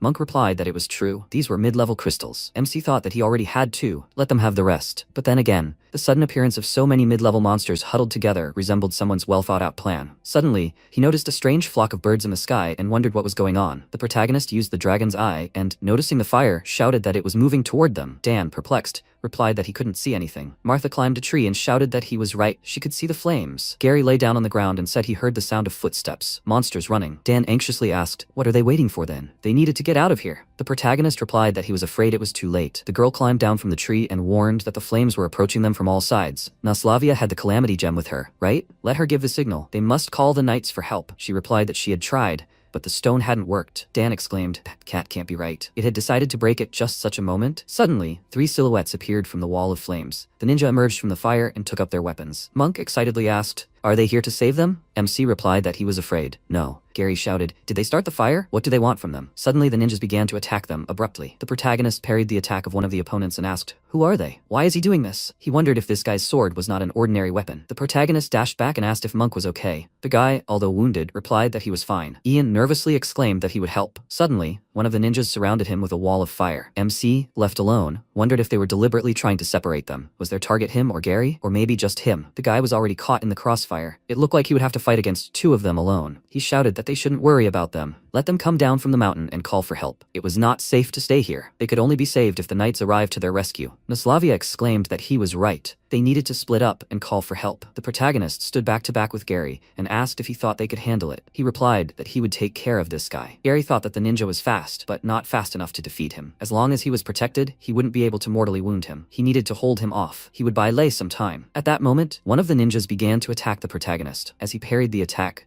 another ninja tried to attack him from behind. He thought he would sneak up on him. MC suddenly grabbed the end of the weapon and began to pull it aside, and then thought that it was really in his way. No matter which one of them he was fighting, the other was there to prevent him from dealing with them. Suddenly, one of the ninjas managed to land a powerful attack. The protagonist fell to the ground right into the fire and thought that he had no idea that they worked so well as a team. Luckily, the breastplate prevented a fatal wound. He needed to come up with a new plan. Suddenly, Gary screamed in pain and asked if he even realized he'd just healed his arm. The ninja replied that he'd make sure he didn't have any more problems like this. The guy told Lei not to worry, he'd deal with him. The ninja suddenly began to attack, shouting that he'd make things difficult difficult for him. The protagonist remarked that if he was going to die, he had no intention of standing in the way. He absorbed 5 small monster crystals and knelt down. In an instant, powerful magical energy formed around him. System windows appeared, stating that the evolution was complete. He had become a dragon knight. The beast he'd summoned evolved into a horned wolf. The MC transformed and shouted, "Let Nova come out! It's time to have some fun." In an instant, a huge werewolf appeared behind him. Ninja, seeing this, noted that intelligence hadn't reported anything about this guy's magic. The other replied that it didn't matter. The mission didn't change. After that, they began attacking together again. The protagonist thought,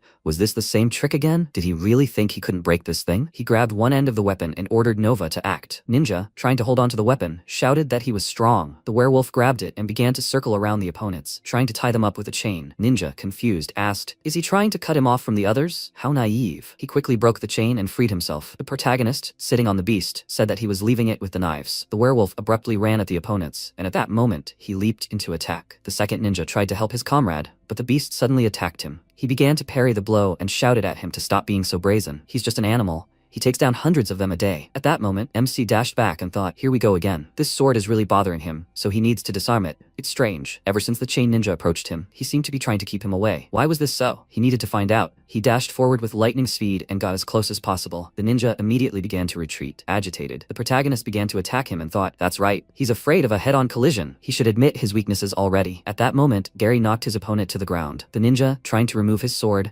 shouted that he was just an academy student. So why was he going through so much trouble? He replied that he was right. They were students of the Avrion Academy. Let him tell them why they attacked them. The guy stabbed his sword into the enemy and held it. Suddenly, the protagonist threw a fireball in their direction, calling out to him and warning him of the danger. Gary dodged at the last moment, causing the fireball to hit the ninja. The powerful attack sent him flying back, and, burning alive, he screamed for them to save him. Gary was shocked to think that these guys weren't even sparing their comrades. He tried to help the protagonist, but immediately fell to the ground. MC told him not to worry about it. He needed to rest, and he would crush those bastards. Scoundrels like him didn't deserve to be alive. The protagonist put Gary's sword between his teeth and, starting to attack, shouted that he was the kind of bastard who was ready to sacrifice the lives of his fellow men, so let him die. He tried to pierce it, but it was no use, and the ninja retreated slightly. The protagonist nervously considered how strong his chest armor was. He had not only the Inferno sword, but also special armor covering his entire body. It seemed they had prepared thoroughly this time. If this continued, his armor would give out, so he would have to find another way out. At that moment, another ninja, fighting the werewolf, shouted not to worry, he would let him die before his master. He thought he was strong, but it turned out he was only a mid-level magical beast. Nova began to surround him with lightning speed. The ninja, perplexed, asked,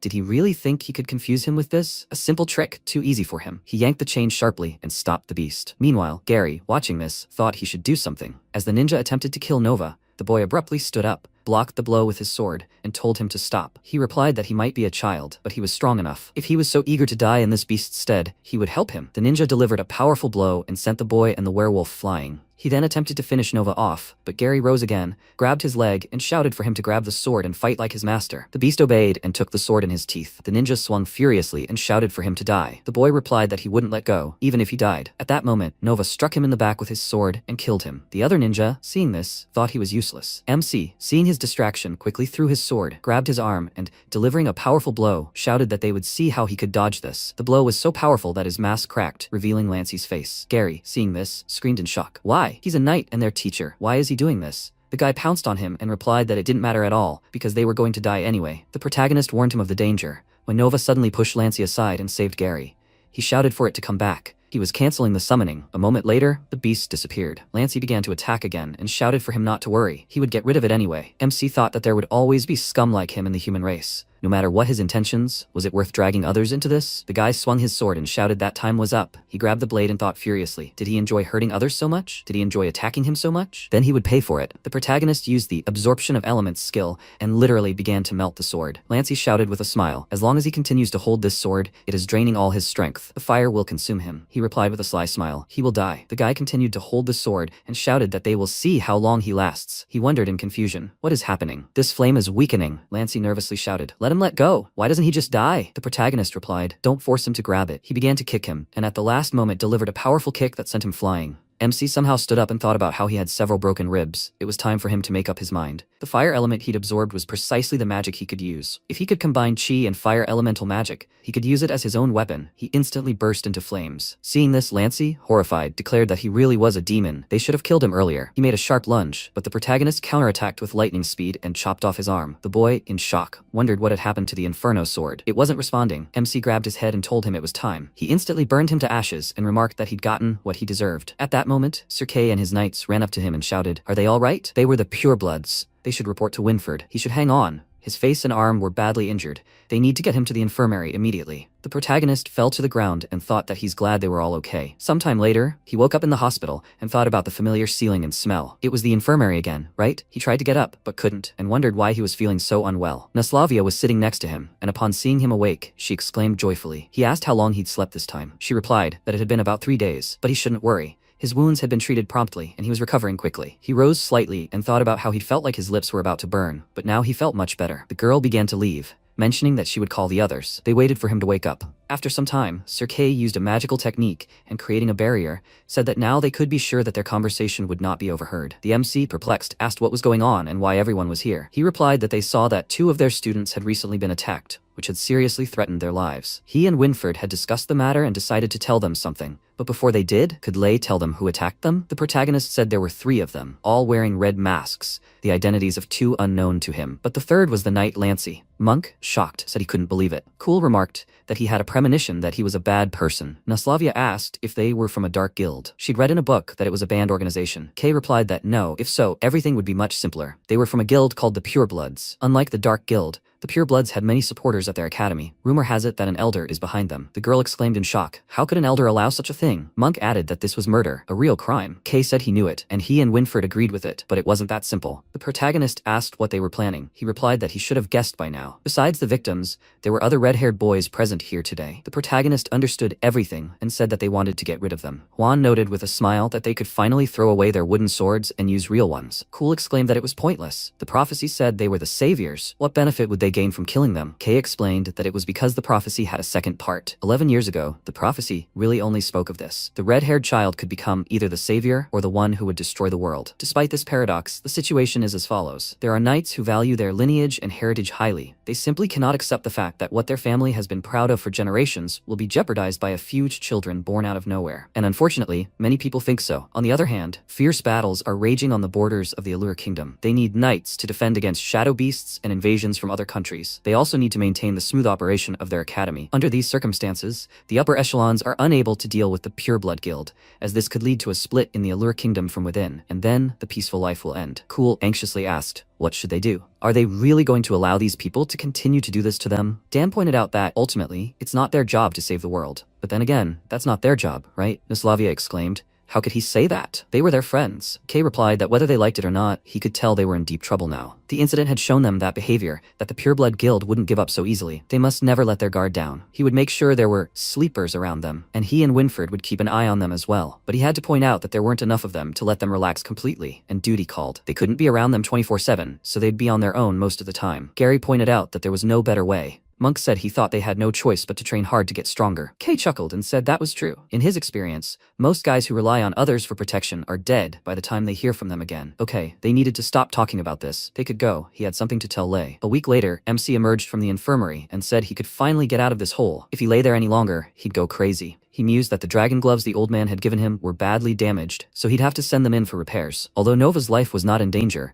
he would still need some time to recover. And to recover faster, he needed a lot of medium monster crystals, and he'd have to find an opportunity to go hunting. After Kay's words, he couldn't relax for a minute. Sometime earlier in the infirmary, the protagonist had exclaimed in bewilderment, "Is this some kind of joke? Is he saying that he's the one most likely to become the one spoken of in the prophecy?" Kay replied that it wasn't a joke. He had something that set him apart from the others. His body has been in terrible condition more than once, but each time it healed itself. Though he tries to hide it, he suspects he's mastered some kind of magic. MC thought about how he could explain everything to him. For example, that he was a dragon in his past life. He'd think he was crazy. Besides, he'd had brunette brunette hair as a child and had recovered quickly. He's afraid it's all just because there's still some dragon left in him. And then there's this strange system. Kay said that, whether he believed him or not, the main problem was that the Pure Blood Guild was convinced of it. Analyzing their actions, one could conclude that they wanted to get rid of him more than anything. From now on, he'd have to be more careful than everyone else. The protagonist was now thinking that dealing with Lancey wasn't so easy. The next one they'd send him would be much stronger than him. He couldn't just sit back and wait. Meanwhile, Gibby, watching from the tower, remarked that he hadn't suspected Lancey would be so useless. He had so much high-end gear at his disposal, and he couldn't get rid of that child. But fortunately, when they died, they couldn't give up anything significant. His bodyguard said that Kay and Winford had already figured everything out. The city was too unsettled right now. He was afraid they wouldn't have another chance to get rid of him anytime soon. The elder put on his mask and replied that it wasn't that big of a deal. It wasn't that important, and could wait. Let him bring Delbert here. He'd been in the block for a while. Since he was so eager to prove his loyalty, let him help them rock this boat first. After some time, the protagonist returned home. Gary approached him and noticed that he was covered in bruises again. He lay down on the bed and replied that he'd gone to the martial arts club to train with an old man, which is why he got the bruises. At that moment, the girls entered.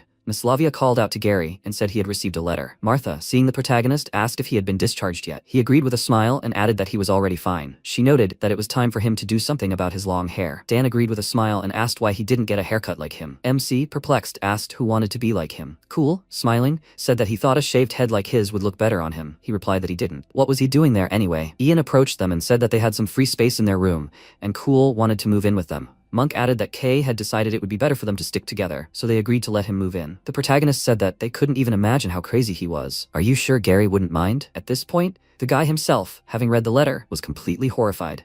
He instantly jumped up from his seat and ran out into the street. Everyone, completely perplexed, began asking what had happened. Dan said he thought he was really worried about being used. The protagonist ran after him, and using the Dragon's Eye skill, wondered where he was. Oh, he was on the roof. He ran out onto the roof and asked what was going on. All the guys were worried about him. Gary replied that he just received a letter. It said that his sister Amy. After that, he immediately fell silent. The MC, confused, asked if something had happened to her. The guy answered that she had died. The protagonist remembered Amy telling him not to worry about what people thought, just to be himself. He thought that he had never had the chance to properly thank her. He kept thinking that he would always have time to tell her. The protagonist, with tears in his eyes, asked again, did she die? Gary said that it was a nightmare he couldn't get out of his head. He dreamed that Amy was torn to pieces by monsters at Roland Academy, in the palm of the gods under the watchful eyes of the nobles. She was as helpless as she had been then. Now he realized it wasn't a nightmare at all. It was a prophecy. His parents wrote that the Academy's nobles had offered their family a large sum of money as compensation. How could this have happened? Gary flew into a rage and shouted that to them. She was just some dead country bumpkin whose family could easily be bought off with money. And tomorrow, those nobles would be eating food and immersed in their own lives. And his sister's death wouldn't even be dinner gossip for them. He wouldn't forgive it. He would never forgive them. He would find the person who killed his sister. He would kill them. MC grabbed him by the shoulder and replied that he was in on it too. The boy exclaimed that it was true. Strong magic had awakened within him. He can summon beasts and use fire magic. He's seen it with his own eyes. Once he demonstrates this to the elders, they'll let him transfer to Roland Academy, and then he can get his revenge. The protagonist replied that his abilities were truly remarkable, and if he told the elders about this, they'd only start keeping a closer eye on him. Besides, even if he were to enroll in Roland Academy, what would happen to him? They had to find a way to leave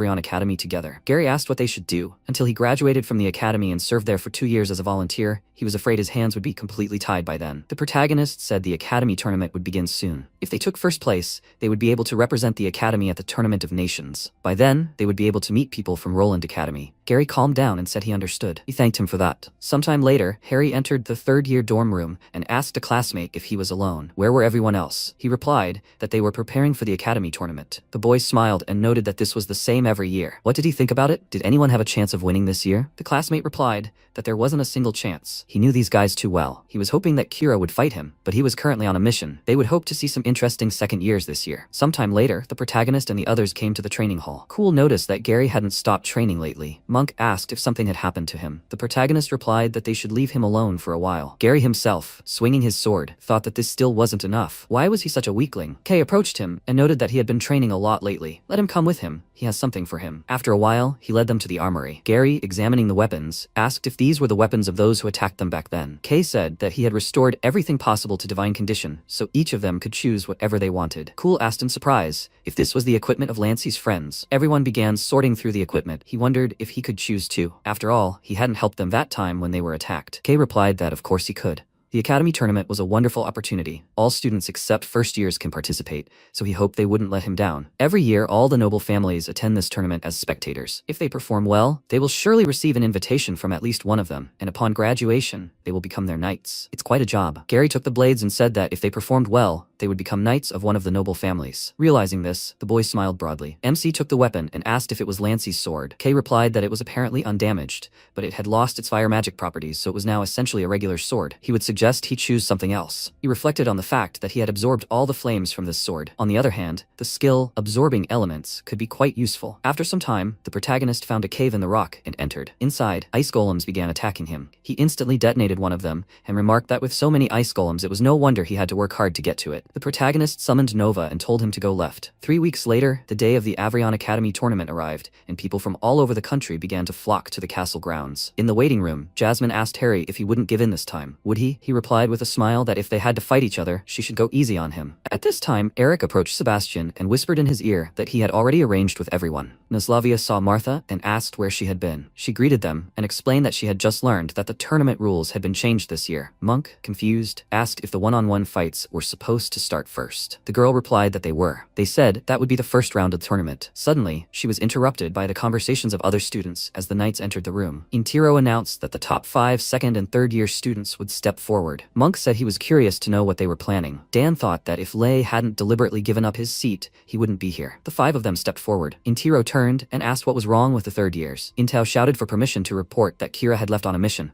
She replied that everything was fine. And what about Jay? The boy himself laughed and shouted that he couldn't wait for them to challenge him. The students began to mutter among themselves, saying that he ranked first in the academy. He was the stuff of legends before. They didn't think he'd come to the academy tournament. Monk dejectedly remarked that he didn't think he'd give the third years any slack. Intiro said that the 10 students listed above automatically advanced to the next stage of the tournament and wouldn't participate in the first round of selection. Cool excitedly said that he was afraid they'd wipe them out. But suddenly they'd just been pushed forward. The protagonist replied that it was his own fault he hadn't made it into the final 5. He pointed out that they all lived in the same dorm, so there was no point in competing against them, though he was still confident he could beat Dan. Intiro announced that the rules of the first qualifying match were a battle royale, with the second and third years competing separately, 5 people in each match. She called out to Ian and remarked that he looked quite robust. Would he come to her? The boy anxiously complied and approached her. Intiro aimed her bow at him and announced that all participants in the elimination round would be allowed to use only the wooden weapons provided in the arena. Each of them would be given 100 hit points. She fired a shot and said that if they were hit, their hit points would be reduced. However, if they used chi in their attacks, their damage would be increased. Accordingly, if they defend themselves with chi, the damage inflicted on them will be reduced. When their hit points reach 0, they will be considered losers and removed from the battlefield. Now, have the second-year students get ready. They need to return their weapons to the storage room and choose another one, and then have them enter the arena. Sebastian approached Eric and said that they should not give the protagonist a chance to enter the arena. The protagonist chose a wooden sword and said that it suited him better. After a while, the gates opened and Intiro shouted that she welcomed everyone to the Avrion Academy tournament. They were announcing the beginning of the first match of the tournament.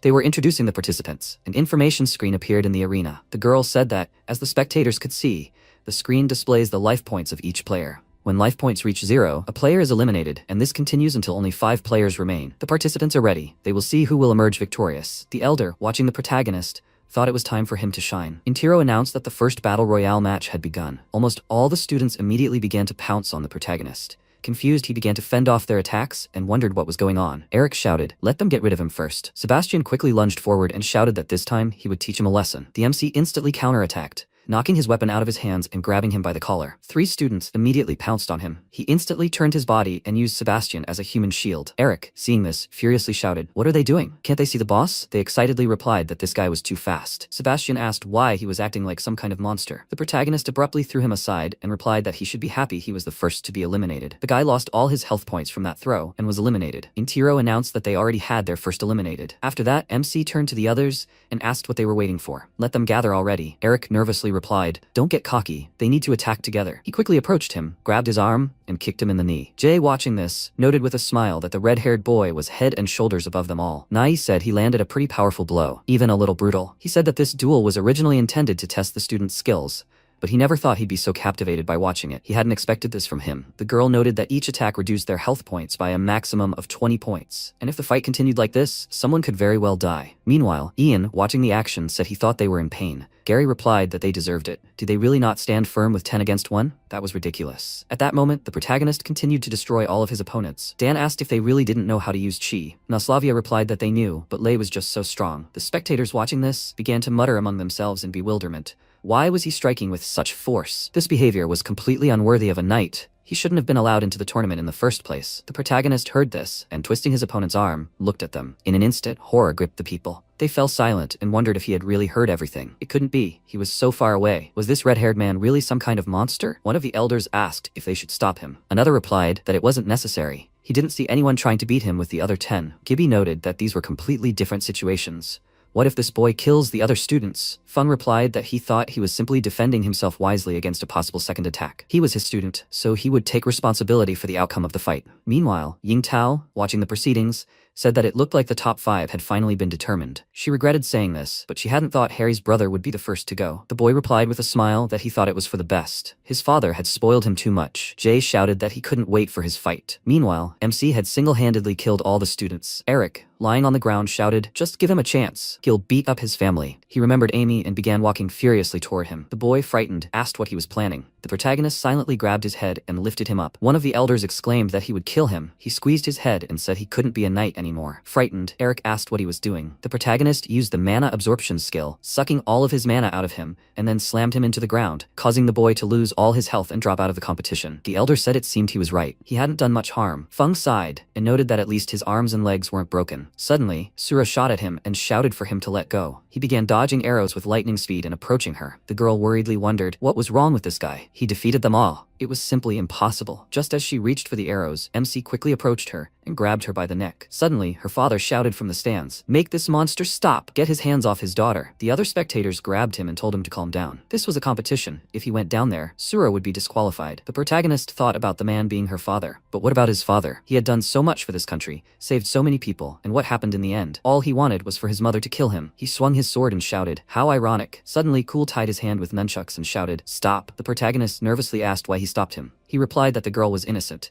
so he shouldn't be so cruel to her. Marta added, "Let him wake up, she hasn't harmed anyone here." Juan stood between them, noting that he had gone too far. Those bastards already got what they deserved. Duo added, "Let him be a gentleman." MC recalled all the friendly moments they'd shared and furiously demanded why everything always ended like this. What did they even know about him? Radiating an incredibly powerful fiery aura, he shouted that if they were so determined to stop him, why didn't they just knock him out? The protagonist pulled Cool up with a chain and began beating him, then told him that if he was going to defeat him, he should train harder and use his chi. Taking advantage of the moment, Martha began firing at him. The protagonist turned around in a flash and caught the arrows. She was shocked to think how he'd managed to grab the arrows flying so fast with his bare hands. He instantly launched them at her, then quickly lunged and grabbed her. MC remarked that if she wanted to win, she shouldn't hesitate so long. He tossed her aside and told her to learn to anticipate his movements, not just his destination. At that moment, Duo and Huang attempted to attack him from behind. The protagonist repelled them with his powerful aura and shouted that bravery without proper strategy would lead to certain death. He instantly grabbed their heads and slammed them into the ground. Sura, watching this, was horrified, wondering how strong he was. The spectators began to mutter among themselves that his aura was devastating, and that was too cruel. Jay, smiling, mused that if this red-haired guy wasn't going to make it into the top 5, then those same top 5 must possess even more astonishing power. Ian, seeing this, asked if they should. Dan interrupted him and told him to shut up. He knew what he was going to say. Monk remarked that it really wasn't the most pleasant feeling to be on the other side of all this action. At that moment, MC started walking towards Sura. She, horrified, thought that she simply couldn't compete with him. He silently conjured a fireball in his hand and approached her. Her father shouted, "What's the judge looking at? Stop him. He's going to kill his daughter." The protagonist apologized and poked her in the forehead, causing her to take significant damage and be eliminated. The spectators, perplexed, asked, "Is it over? What the hell just happened?" At that moment, the organizer shouted that they were announcing the results. They congratulated the 5 participants who had advanced to the next round. They were announcing a short break while they prepared for the next round. After lunch, they would resume the Battle Royale competition,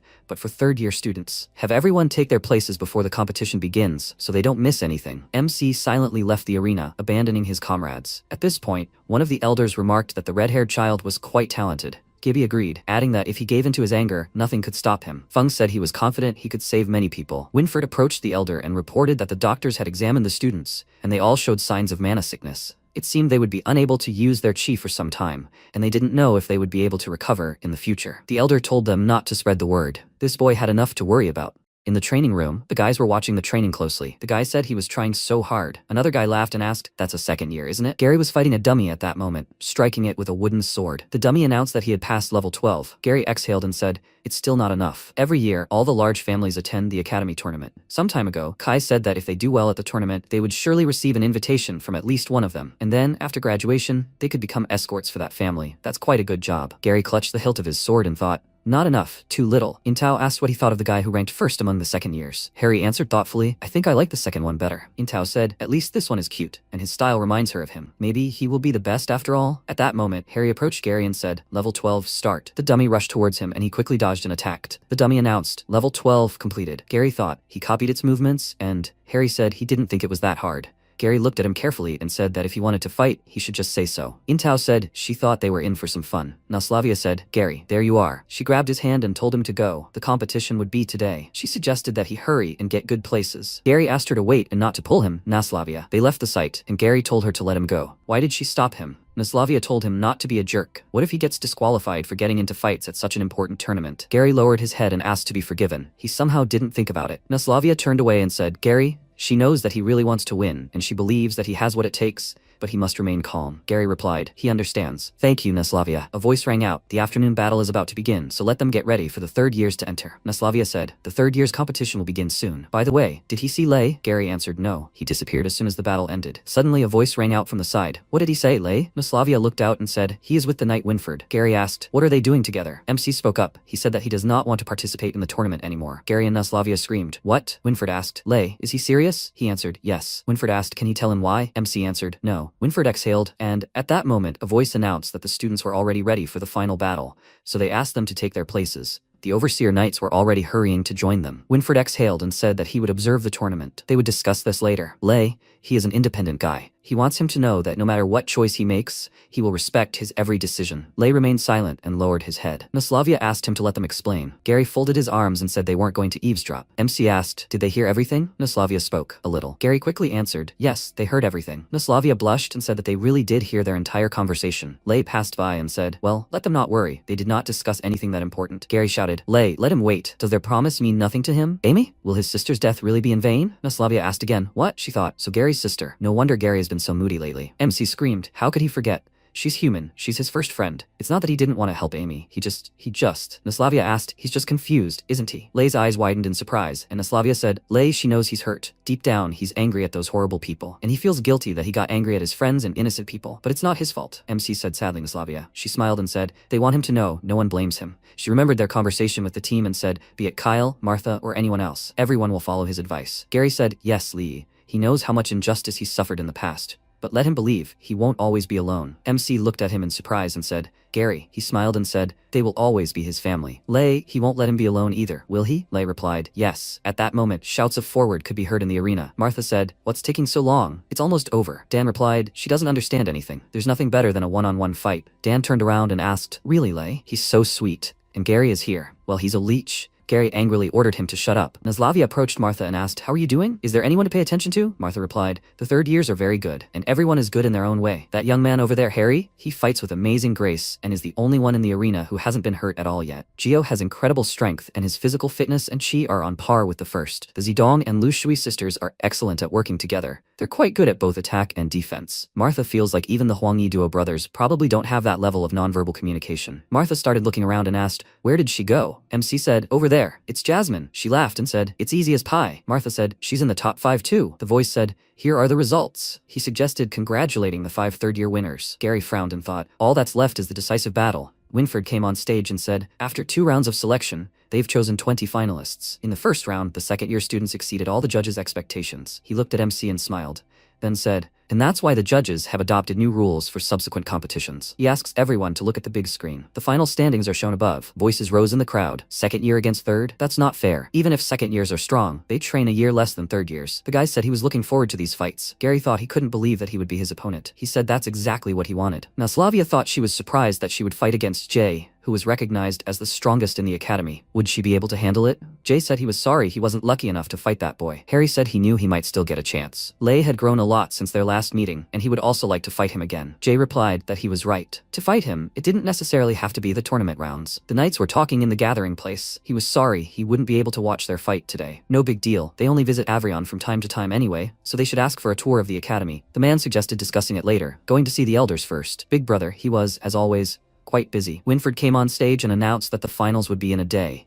and there would be no restrictions on weapons and equipment, so they should prepare for the fight in advance. Dan folded his arms and said, easy for him to say. It was not for him to fight third years with their equipment. They were at a clear disadvantage. Ian ordered him to simply consider this another special training session. Monk stood to the side and thought, Jasmine, she was a senior with a black belt. However, if he wanted to succeed, he would still have to fight her sooner or later. MC looked up at the scoreboard and thought, his opponent still hadn't shown up? Never mind. It would be easier for him if he didn't have to fight a second year. After a while, MC asked, are they not going to come back? Gary replied, they were going to train again. Lei replied, well, he'd go home then, and they should try not to be too late. He thought, Gary can't afford to lose this fight. Harry is quite strong. He hopes Gary will still defeat him. MC remembered Winfred's words. He's glad he changed his mind. What a relief. Lei replied, a couple of people talked to him, and he came to this decision. Did he want to talk to him about something else? Winfred replied, he can't say much about it, but he will say only one thing. 10 finalists will be given the right to represent Avrion Academy at the Tournament of Nations. MC asked in surprise, 10? He thought there were only supposed to be 5 finalists? Winfred said, all he can tell him for now is that it has something to do with the Pure Blood Guild, and the elders will announce it after the tournament is over. At least he hopes that he is not giving up his place to others in vain. MC said with displeasure, these purebreds again. Okay, he got it. He now lay down on the bed and stretched his arms up. He never thought that one fight would bring so much trouble. What will the purebloods do next? He touched something with his hand, and lifting a pillow, asked, a note? Is it a trap? He read it.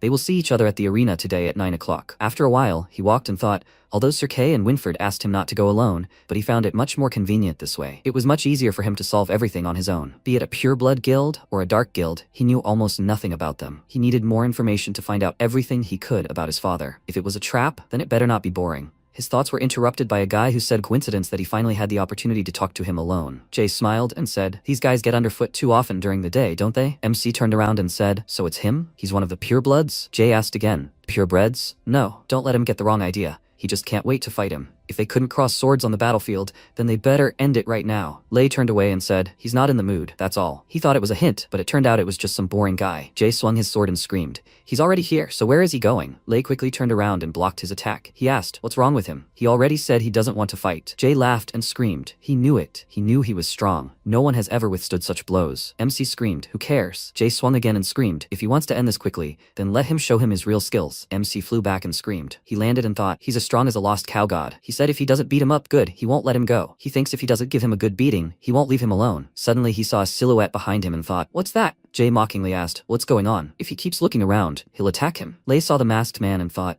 this is the Pure Blood Guild. He rushed forward and ordered Jay to get out of the way. MC pushed him away and headed towards the man who blocked his attack. He flew back and thought, something's wrong with this weapon. Jay cried out in displeasure. Where did it come from? Didn't anyone teach him not to interfere with someone else's fight? The man said he was getting in the way. Jay swung his weapon and shouted, if he was asking for a fight like that, then let him fight him. The man put his hand forward, and warriors appeared around MC. Jay said he had no desire to fight anything else, but right now he even liked it. Lei looked around and said, these guys are worse than annoying flies. He grabbed his sword and thought, he gets it. He quickly moved, and the guys asked in confusion, where is he? He disappeared. He is a black belt knight, so let them be careful. Suddenly, the guy turned around at the rustle and saw Lei swinging his sword. He tried to attack, but his sword flew back. He screamed, nightmare. The man ordered to block it. Forward. Lei jumped back, doing a few somersaults. He looked at his frozen glove and thought, these guys are good. And their weapons are not the most ordinary either. He is afraid he will have to repair the gloves again if he does not use the protection of the ice golem. He does not think he should fight them in the next battle. At that moment, the man began to attack Jay, who screamed, he's as nimble as a cockroach. Let him stop running around like that.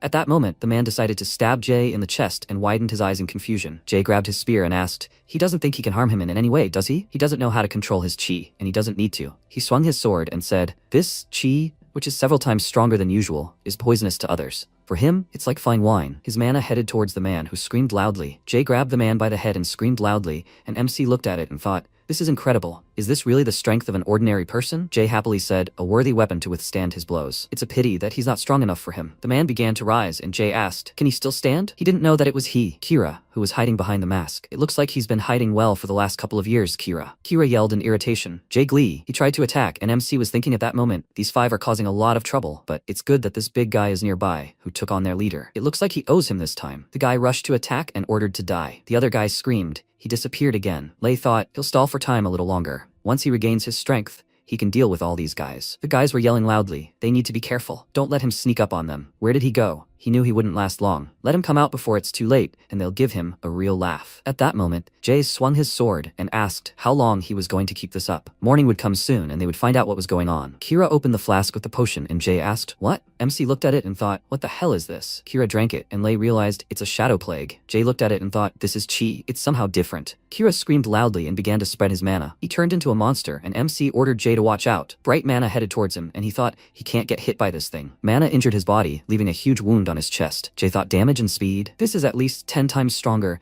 than what he inflicted before. He's afraid that if he doesn't get hit, he'll get into trouble. If he doesn't dodge, he'll end up in complete hell. MC thought, terrible. If they don't do something now, they'll get caught in the crossfire. The man screamed. He's there. He swung and commanded MC to die, but he quickly created a stream of mana and screamed. He doesn't have time for this. He quickly attacked the man, who screamed. What? Kira screamed. Jay, it seems he's not as strong as everyone said. Jay flew back and said, he really isn't used to constantly defending himself in battle. Kira said, even if he's still standing now, he's finished. Kira rushed towards him and commanded him to die. Jay frowned and thought, he can't move. Suddenly Kira was enveloped in dark mana, and he looked forward in confusion, where Lei had already grabbed his spear. He asked, how is he? He saw his fighters lying on the ground and thought, he can't believe one person dealt with 5 elite warriors so quickly. MC screamed, freeze. Kira was even more surprised by this and jumped back. Jay said he didn't expect it. Lei saved his life. MC said, and from then on, he's on his own. Jay spoke carefully. This guy's weapon is made of crab demon armor. It not only reflects any blows, but also contains a neurotoxin. If he gets hit, he will die. Lei answered, he understood. He quickly rushed to attack and mentally suggested to end this quickly. He hit Kira in the stomach, dark mana pouring from his mouth. Kira grinned and said, he knew it. He swung his spear and threw MC aside. Lei jumped back and thought, horror, this problematic weapon can also change shape. His chest armor is completely destroyed, and his gloves won't last long either. If he gets hit again, he will have a hard time. He should check his equipment for. His thoughts were interrupted by Jay, calling him Red. MC turned around and Jay asked, do you need a weapon? He tossed him his sword and said that he can borrow his weapon. Lei caught this and widened his eyes in confusion. He dropped it on the floor and said, heavy weapon. Jay replied, it's heavy, but he thinks he can swing it. Lei picked up his sword and yelled, of course. He released his mana and said, if he can't, they'll both die. The guy's mana clashed, and Kira said, it's useless. His spear is too thin for that heavy weapon. MC smirked and asked, yeah? How about this? He released his frost mana and Kira yelled, what? Lei swung his sword and attacked him. He landed a couple of hits on Kira, who yelled loudly, and Jay yelled, well done. MC put the sword on the ground and thought, he put almost all his power into that strike. It won't work. He said, he has no more mana left. The system window reported, anomaly. The host is unable to absorb mana due to infection. Lei thought it was all because of the shadow plague. After drinking the contents of that vessel, his chi turned blackish purple. Just like those people from the Dark Guild. But the Pureblood Guild and the Dark Guild are two completely different organizations. How then did the Pureblood Guild members get their hands on such a dubious potion? Is it possible they have some dubious relationship? The system window reported that he had unlocked a new skill, body modification. MC thought, another skill. Every time he manages to emerge victorious from a situation where he is in mortal danger, he gains a new ability. So that's how he gets them? But first, he needs to get rid of all these corpses. He cried out, there you go. Lei picked up the flask from the floor and thought,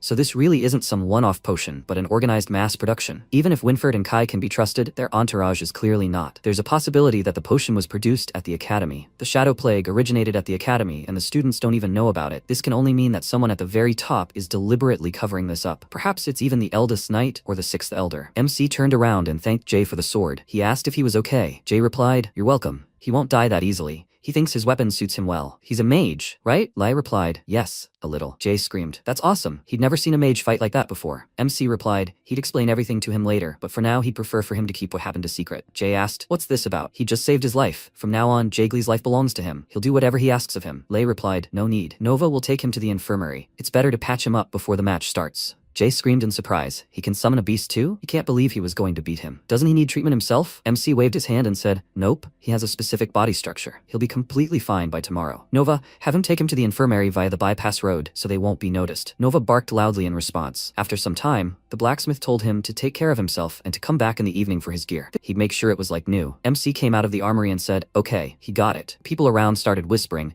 isn't that the red-haired guy from yesterday's competition? Let him speak more quietly. Hasn't he seen how strong he is? No need to get into trouble. Lei turned around and thought, People don't change. After a while, he looked at himself in the mirror and said, that's it. He'll try out his new ability. He clicked on the system window with body modification and covered himself in mana, and then saw a dark-haired guy in the reflection. After a while, the girls were walking down the street and talking. They hadn't finished hunting yet. Are they going to the game tomorrow, as planned? The girl said, of course they're going. It's not often that something like this happens. The academy tournament is only held once a year. Another girl said that if they don't get into the tournament this year, they'll have to wait for the next one, so they should take care of everything. This year's second years did well in the first match, so the finals promise to be quite tense. Yeah, it will be interesting to see which knights the families are interested in, and only then start actively working on themselves. The girl walking in the middle froze. The girls turned around and asked, was she listening to them? What was she staring at? She blushed slightly and said, that man, he's a hottie. MC walked and thought. Body transformation consumes about 5 points per hour, and with his current magic level, if he doesn't fight, he can last at least 8 hours. That's good. Now his movements won't be so limited. Still, some townspeople approached Lei and offered something. The man said, Mr. Adventurer, just by looking at him, he can conclude that he has been on more than one difficult mission. He has several good healing potions stashed away, only 98 silver coins for a set. Let him take these with him, and he will not be able to withstand any danger. The merchant said, sir, the dried meat is of the highest quality. It was dried for 11 months, and will not spoil for another 6 months. This is the perfect dry ration. The man pointed at the brochure and said, he doesn't look like a local. Has he come to see the tournament with the academy? They have rooms with a view of the stadium at a reasonable price. He offers to stay with them for the time being. Where is he going, handsome? Can they show him around? Lei thought, it's not that simple. This is just a banal change in appearance,